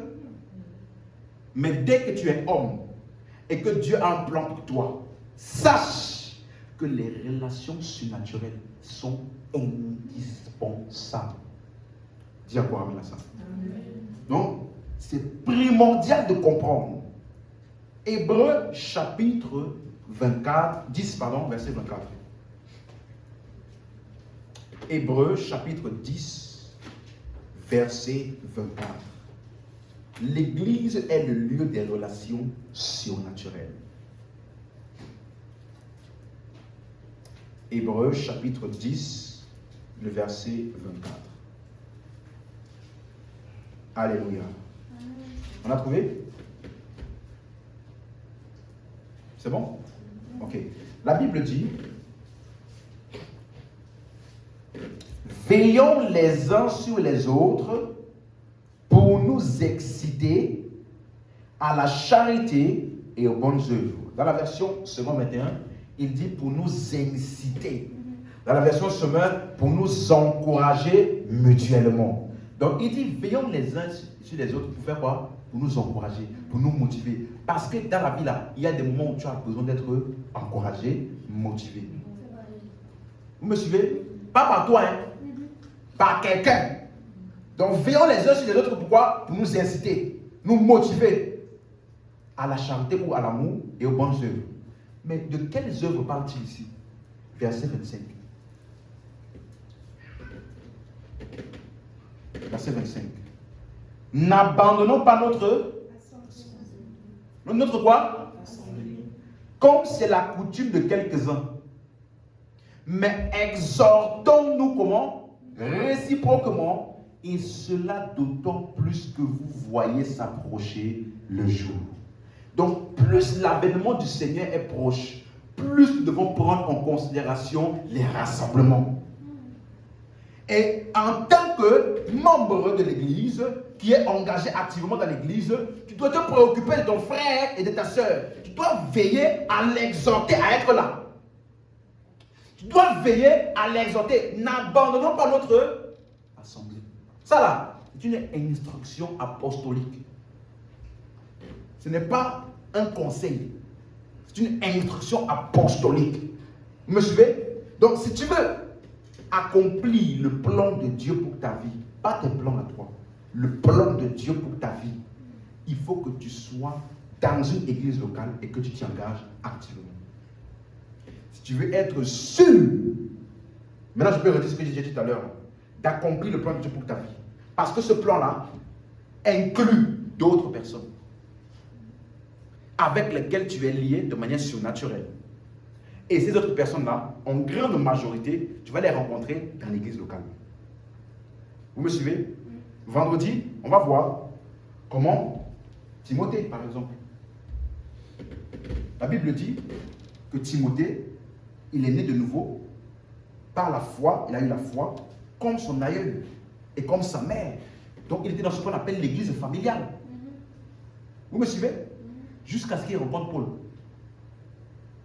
Et c'est lorsqu'il a rencontré Paul que Paul lui dit, tu connais les Saintes Écritures qui peuvent te rendre sage à salut par la foi en Jésus. Donc la sagesse du salut par la foi en Jésus, dont il était censé être un ministre, n'a été manifestée que lorsque il a été associé à qui? Paul. Il y a des hommes auxquels tu dois t'associer si tu veux être sûr de réussir. Dis Amen. Amen. Il y a des hommes que tu dois rencontrer. On a vu dans la série précédente, Apollos. Il était déjà un ministre de l'évangile. Il prêchait. Il était personne des Écritures. Jusqu'à ce qu'il rencontre qui? Aquilas et... Donc, il y a des personnes là. Le jour où tu vas les rencontrer, ça va transformer ta vie chrétienne. Tu vas commencer à manifester des choses qui étaient déjà endormies en toi depuis longtemps, mais qui attendaient seulement cette connexion-là pour attiser et activer ces choses en toi. C'est comme quand tu te rappelles là, ta voiture, elle avait eu le moteur, la batterie, ne fonctionnait plus, déchargée à mort. Vous me suivez? La batterie est censée faire avancer la voiture, n'est-ce pas? Mais, déchargée. Mais ce n'est pas que la batterie est incapable. Donc, je suis venu avec ma voiture. On a pris 2 fils pour faire l'interconnexion entre les 2 batteries. Et le contact entre les 2 a réactivé la batterie. Donc, ça veut dire qu'il y a des choses en toi endormies. Ce n'est pas ta prière qui va faire sortir ça. Tu m'as suivi? Il y a des choses là. Ce n'est pas ta vie de prière. Prie comme tu veux. Vous me suivez? Étudie la Bible comme tu veux. Médite comme tu veux. Il y a des hommes que tant que tu ne les rencontres pas, il y a un niveau d'avancement dans ta vie chrétienne là. Tu ne vas jamais arriver. Tu vas stagner. Tu vas prier, jeûner, lire la Bible, écouter les prédications, faire tout ce que les chrétiens normaux font. Mais tu vas te rendre compte qu'il y a un palier que tu n'arrives pas à transgresser, à dépasser. Mais avec le contact d'un seul, les choses que tu galérais à faire deviennent facile. Parce qu'il y a une grâce qui a été libérée par ce contact-là. Les relations surnaturelles. Tu ne peux pas accomplir le plan de Dieu pour ta vie seul. Il faut que tu dises à ton voisin, tu ne peux pas accomplir le plan de Dieu pour ta vie seul. Même si, dis-le, même si tu es le chrétien le plus fervent, le plus sincère du monde. Voilà. Vous me suivez? Alléluia. Donc, il faut que ce soit très clair pour chacun de nous. N'abandonnons pas notre assemblée. Soyons de ceux-là qui valorisent les regroupements. Alléluia. Donc, l'église est donc un lieu où tu es motivé à encourager et édifier. Vous me suivez? Même les plus grands sportifs ont des coachs. C'est vrai. C'est vrai. Allô? Le coach, il vient faire quoi? Vous pensez que le coach vient lui apprendre à jouer au football, par exemple? Non. Le coach va faire sortir de lui le meilleur. Il y a des exercices qu'il va demander de faire là, qui vont faire sortir de lui le meilleur. En gros, tout son potentiel qui était possible de sortir de lui va pouvoir être sorti parce qu'il y a un coach qui voit jusqu'où il peut aller et qui le pousse à arriver là par des stratégies et des choses bien spécifiques. De la même manière, chaque chrétien, pour faire sortir le meilleur de lui, a besoin d'un pasteur, d'une église locale, là où la doctrine de Christ est implantée en lui et le ministère est sorti de lui. Est-ce que vous me suivez? Dans le livre de Actes des Apôtres, le modèle est clair. Ils étaient tous dans des rassemblements. La Pentecôte s'est passée où? Chacun ce soir? En ligne sur Zoom? Ça s'est passé où? Ils étaient tous réunis dans un même lieu. Vous voyez? Et on a pris le temps d'expliquer ça vraiment en détail. Dans un même lieu. Et j'ai dit ça la dernière fois. Il y a des passages bibliques là auxquels ça ne peut jamais s'appliquer à toi si tu n'es pas dans une église locale. Amen. Et même au ciel, il nous a fait asseoir ensemble. C'est-à-dire que même au ciel là, quand tu dis, moi, je suis des chrétiens, franchement, je préfère vivre ma vie, moi et Dieu mieux. Même au ciel là, tu n'es pas seul là-bas. Si tu voulais fuir les hommes là, c'est le mauvais endroit. Même au ciel, là où on dit Dieu, là-bas là, même au ciel, tu n'es pas seul. Pour te montrer à quel point Dieu n'a jamais designé ou conçu la vie chrétienne solitaire. Jamais. En tant que chrétien, donc, le salut que tu as reçu doit produire en toi la passion pour aimer les frères. La passion pour aimer les autres. Et plusieurs fois, je vous ai montré ces passages-là, dans Éphésiens, par exemple, 1, 14 à 15, là où l'apôtre Paul, avant de prier, il dit, lorsque j'ai entendu parler de votre foi au Seigneur Jésus et de votre amour pour tous les saints. Dans Colossiens 1,4, même chose, foi au Seigneur Jésus-Christ, amour pour les saints. Philémon 1,4, foi au Seigneur Jésus-Christ, amour pour les saints. Ça veut dire que la foi au Seigneur Jésus-Christ qui t'a conféré le salut produit en toi la passion pour aimer les autres. Tu dois aimer être avec les frères et sœurs. Tu dois être, tu ne sois jamais de ces chrétiens à l'intérieur, même si tu es ici. Ça ne doit jamais sortir de ta bouche. Moi, je suis plus à l'aise avec les païens qu'avec les chrétiens. Parce que ces chrétiens-là, ils ont des mauvais caractères. Mais toi-même aussi, ton caractère est comment? Toi-même, ton caractère est comment? C'est parce que justement, nous avons des mauvais caractères, nous avons des mauvais que nous venons à l'église pour être perfectionnés. C'est comme si tu dis à l'église, tu dis, je vais à l'hôpital. Il y a trop de malades là-bas. Mais tu pensais trouver quoi? Si tu vas à l'hôpital, c'est parce qu'il y a des gens qui sont comment? Donc tu peux pas aller à l'hôpital, franchement, on m'a mis dans une chambre. Il n'y avait que des malades à côté de moi. Tu veux qu'il y ait à côté de toi? Si tu veux qu'il y ait des gens guéris, c'est pas à l'hôpital, il faut aller.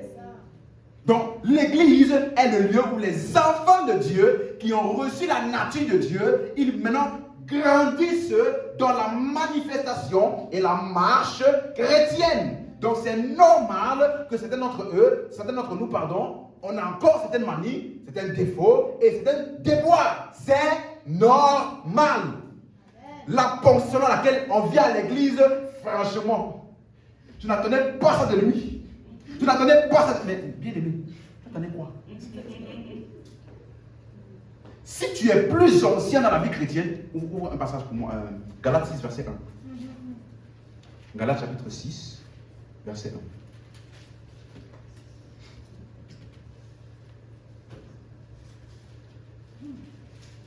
Galates chapitre 6, verset 1. Il dit, frère. On a trouvé? Frère, si un homme vient à être surpris en quelconque faute. Est-ce que c'est? Oui, c'est ça. Dans la version Semeur, il dit ceci. Si quelqu'un s'est laissé surprendre par quelque faute, qu'est-ce qu'il dit de faire? Vous qui êtes spirituels, redressez-le avec un esprit de douceur. Prends garde à toi-même de peur que tu ne sois aussi tenté. Donc, si parce que quelqu'un t'a fait quelque chose qui n'est pas correct, tu te plains et tu ne trouves pas ça normal, ça veut dire que tu n'es pas encore spirituel. Parce que c'est ceux qui sont spirituels, qui voient ceux qui ont été pris dans les fautes et qui les redressent parce qu'ils comprennent qu'ils ne sont pas encore au bon niveau où ils devaient être et donc ils les reprennent avec douceur pour qu'ils puissent aussi un jour grandir. Donc ta réaction à la faute de l'autre là montre aussi qu'en fait toi aussi on doit se reprendre pour que, avec douceur, pour que tu deviennes aussi parmi les spirituels. Parce que certains, lorsqu'ils disent mais la soeur, mais comment elle a pu faire ça? Franchement. En fait quand tu dis ça, tu as l'impression d'être parmi ceux qui sont spirituels. À moi, jamais. Hey, tu ne pourras jamais me trouver dans de tels déboires, mais jamais de la vie. En fait, quand tu dis ça là, tu as l'impression que tu es parmi ceux qui sont spirituels. Mais ceux qui sont spirituels, ils comprennent ça. Et redressent ça avec douceur pour emmener la personne à la bonne compréhension. Mais si toi, on dit ça, ça te choque, en fait, tu es aussi de la même condition. C'est juste que toi, tu n'as pas encore fait la même gaffe là. C'est juste une question de tu n'as pas encore fait la même gaffe. Vous me suivez? Parce que souvent, certains d'entre nous là, quand tu n'es pas dans une église où on prêche la grâce, vous me suivez? Et même quand tu es dans les églises de la grâce là, c'est aussi des fois compliqué. Mais généralement, quand c'est beaucoup des enseignements légalistes, là, la loi, tu fais ça, Dieu va te punir, si tu ne fais pas ça, en fait, les gens se battent pour garder une certaine apparence. Vous voyez? Ça me fait rappeler l'histoire de la femme qui était attrapée en flagrant délit d'adultère. Tout le monde était motivé. Jésus, qu'est-ce que tu dis? Jésus, qu'est-ce que tu dis? Elle vient de coucher, on vient de l'attraper, Tu dis, qu'est-ce que tu dis? Il cherchait l'occasion pour accuser Jésus de ne pas suivre la loi de Moïse. Vous voyez? Il voulait que Jésus parle contre la loi de Moïse et que Jésus dise, laisse-la. Si Jésus disait, laisse-la, il devait régner la loi de Moïse. Pourtant, il est venu non pas pour abolir, mais pour accomplir. Il est venu pour accomplir la loi là. Donc, il ne pouvait pas dire, laissez-la. Mais s'il disait aussi, lapidez-la, il est la grâce. Il est le pardon. Donc, il ne pouvait pas dire aussi, lapidez-la. Donc, qu'est-ce qu'il a fait? Il a fait réfléchir. Laisse-moi télécharger la sagesse là. La Bible dit, il écrivait par terre. Il téléchargeait la sagesse d'en haut. Oh, il s'est levé. Qu'est-ce celui qui n'a jamais péché lance la première pierre? Qu'est-ce que Jésus a fait? Il sait que d'après la loi, si tu transgresses tu as transgressé tout. Donc il sait que personne d'entre eux là n'est parfait. Qu'est-ce qu'on va faire? On va donc utiliser la même loi sur laquelle vous vous appuyez là pour vous faire vous sentir aussi condamné. Que celui qui n'a jamais péché lance la première pierre. Et la Bible dit, subitement, accusés par leur propre conscience du plus grand. Ce qui m'étonne, c'est qu'on dit jusqu'au plus petit. Il doit y avoir aussi des petits dedans. Tellement que c'était ancré dans la culture. Ils ont laissé leur pierre. Donc ça veut dire qu'eux aussi ils avaient des péchés. Mais on ne les avait jamais attrapés. Donc comme on m'a jamais attrapé, je fais le saint. Et je suis prêt à lapider. Comment un homme de Dieu a pu faire ça? Tu fais le publication sur Facebook. Vraiment les chrétiens de nos jours là, c'est des impudiques. Vraiment. Et un homme de Dieu m'avait dit, bon ça je ne l'ai pas vu dans l'église ici, et grâce à Dieu j'espère que ça ne va jamais arriver. Amen. Un homme de Dieu m'avait dit, les sœurs que tu vois qui parlent de la CDT là, qui disent, moi, un garçon lui dit juste bonjour, il ne faut pas me toucher. Mon corps c'est le temple. les sœurs qui font les saintes là. Il dit, vérifiez bien. C'est les plus dangereuses. Et là, il y avait une sœur comme ça. La plus sainte de l'église. Elle arrive à l'église en priant en langue. Elle arrête de parler en langue juste pour dire bonjour, pasteur. Bonjour, pasteur. Elle s'assoit, elle médite. Elle est toujours dans l'esprit. Toujours dans l'esprit. Il dit, c'est la sœur. Parmi toutes les sœurs de l'église, là, qu'on est en train de former, pour qu'elle puisse grandir, il dit, c'est elle là, la première qui est tombée enceinte. Alors le pasteur lui a dit, comment tu as fait pour tomber enceinte? Explique-moi. C'est le Shabbat là-bas? Ou bien c'est pas la vertu de l'esprit comme la Vierge Marie? Et subitement, son assurance et sa fierté pour parler aux autres sœurs là, elle est devenue timide à l'église. Elle venait, bonjour frère, est-ce que je peux m'asseoir à côté de toi? Elle est devenue calme. Vous suivez? Parce que quand tu te joues les saints, quand tu te joues les saintetés, tout ça là, bien aimé, nous tous ici, quand tu comprends à comment est-ce que Christ nous a pris, nous sommes tous en processus de perfectionnement. Donc si j'ai atteint un niveau de perfectionnement un peu supérieur au frère à côté, ce n'est pas une raison pour le juger, mais plutôt pour l'aider à arriver là où je suis. Parce que pour vous qui êtes spirituels, redressez ceux qui sont moins spirituels que vous afin de leur faire arriver à votre niveau. Ça, c'est la réaction de quelqu'un de spirituel. Est-ce que vous me suivez? Parce que je reconnais que ce frère-là, qui aujourd'hui, il est encore dans certains péchés, il lutte encore avec tel péché, il lutte encore avec tel péché, comme Paul. Lorsque tous les apôtres et tous les chrétiens se sont convertis à la Pentecôte, ils ont reçu cet esprit. Paul n'était pas parmi. Vous me suivez? Mais ce Paul-là a été celui par qui la révélation de Christ la plus profonde a été donnée. Donc ce frère que soi-disant tu minimises, parce que toi tu es né de nouveau avant lui, tu as avancé spirituellement avant lui, et lui il court à gauche à droite, il a encore du mal à s'affermir là. Ce frère-là peut être exactement le frère par lequel ton plan de Dieu pour ta vie là va se manifester. Ce frère que tu peux minimiser, cette soeur-là que tu peux dire, elle là, non, laisse tomber, est-ce que d'elle peut sortir quelque chose de bon? C'est exactement elle qui détient en elle le côté où la chose manquante peut te propulser à la prochaine dimension de ton ministère. Est-ce que tu me suis? Voilà pourquoi il ne faut jamais jouer avec les relations surnaturelles. Même si c'est un frère que présentement là, il ne donne pas l'impression que, ou une soeur qui ne donne pas l'impression que. Est-ce que vous me suivez? Relation surnaturelle, très important. Ça là, c'est une des choses, je peux dire que quand j'ai compris ça très tôt, ça m'a aidé. Ça m'a permis de progresser rapidement dans ma vie spirituelle.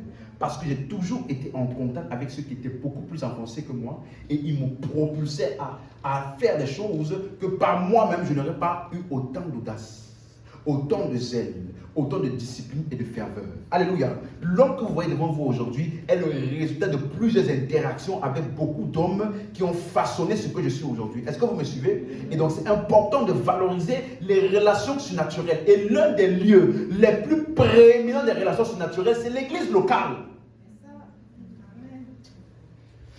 Est-ce que vous me suivez? L'église locale. Voilà pourquoi même ta récompense au ciel, c'est ce que tu as fait vis-à-vis de l'église, corps de Christ. Vous me suivez?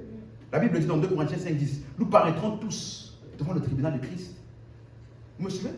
Nous paraîtrons tous et chacun rendra compte de ce qu'il a fait dans son corps. Donc qu'est-ce que tu as fait dans le corps de Christ là? C'est ça que tu vas rendre compte.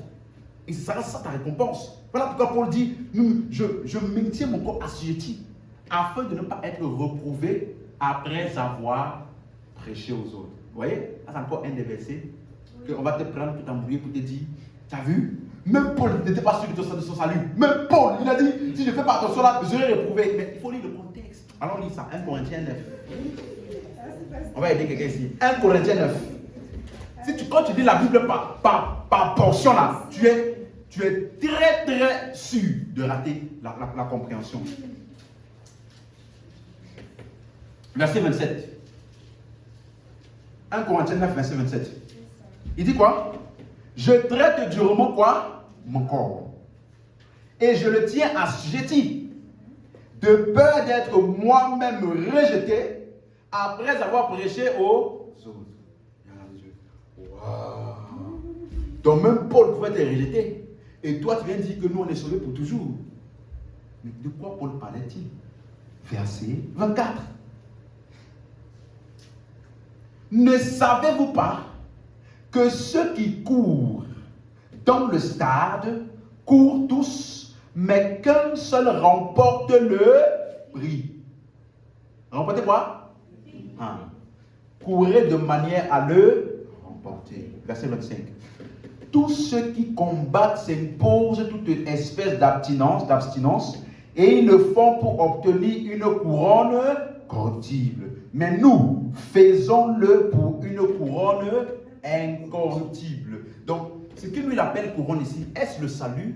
Non, parce que le salut n'est pas quelque chose pour lequel tu vas courir ou travailler pour obtenir ça à la fin. Non, le salut est ce que tu as obtenu par l'œuvre de Christ et non par ce que tu as fait. Mais il y a ce qu'on appelle la récompense que tu vas recevoir lorsque tu paraîtras devant le Christ et en fonction de ce que tu as fait dans le corps de Christ, tu obtiendras une couronne incorruptible. Une des choses qui m'agace le plus quand je parle avec cette personne, c'est qu'on mélange tout. Tu prends des passages qui parlent de la récompense et tu parles du salut avec ça. Tu prends des passages qui parlent du salut et tu parles de la récompense. Tu prends des passages qui parlent du salut et tu parles du disciple avec ça. Non! La doctrine du salut, c'est un cours de téléchargement. Amen. Vous me suivez? Amen. Mais ici, là, il t'explique clairement, il est en train de parler de la récompense, pas du salut. Le salut n'est pas une récompense. Le salut est une grâce que tu as reçu indépendamment. Et cela, pas par les œuvres. Vous êtes sauvés par la grâce, par le moyen de la foi. Cela ne vient pas de vous. C'est le don de Dieu. Ce n'est point par les œuvres afin que personne ne se glorifie. Clair. Donc, ça ne peut jamais parler du salut. Vous me suivez? Donc, de quoi est-ce que Paul disait ne pas être rejeté? Sa récompense. Amen. Hein? Ça ne parle pas du salut, mais de la récompense. Amen.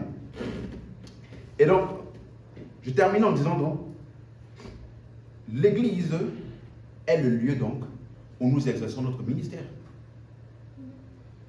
Parce que le ministère, c'est envers les frères et les sœurs. Comment est-ce que tu fais bénéficier ce que Dieu a mis en toi pour les frères et les sœurs?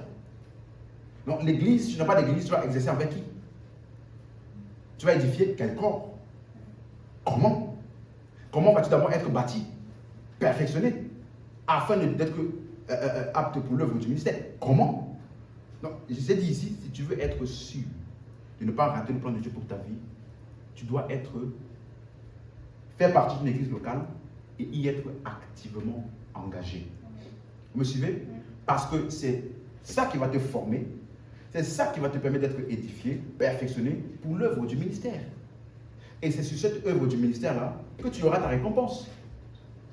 Donc, clairement, si tu veux être sûr d'avoir une bonne récompense, sois partie de l'église locale pour être bien perfectionné afin, à ton tour, de faire le ministère. Amen. Amen. Donc, est-ce que je dois donc avoir une église locale? Oui.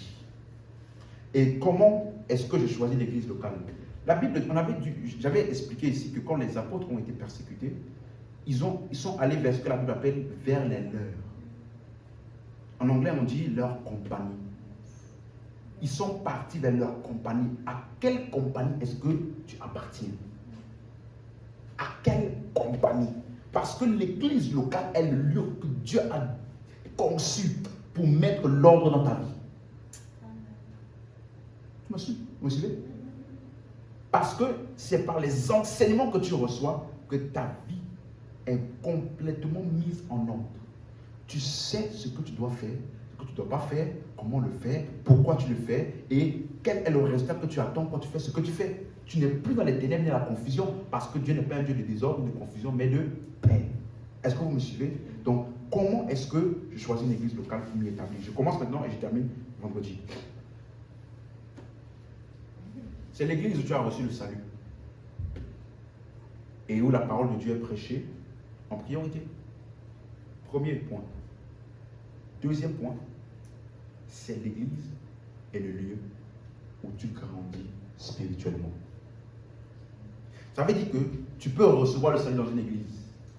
Si tu ne grandis pas, tu quittes. Je reprends.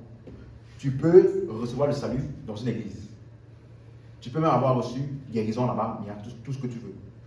Si tu ne grandis pas spirituellement, tu quittes. Est-ce que quelqu'un m'entend? Pourquoi? Parce que l'église est le lieu où tu es censé être perfectionné. Quand Jésus a établi l'église là, ce n'était pas pour aller faire des amitiés. C'était pour être perfectionné. Ensuite, c'est comme si tu me disais, tu vas à l'hôpital, c'est pour faire quoi? C'est pour être soigné. Quand tu arrives à l'hôpital, au lieu d'être soigné, les infirmières elles viennent, elles font ami avec toi. Ta situation s'empire. Au lieu de te donner les médicaments qu'il te faut pour t'aider, elles continuent à faire ami avec toi. Tu vas rester là-bas? Tu restes là-bas plus longtemps.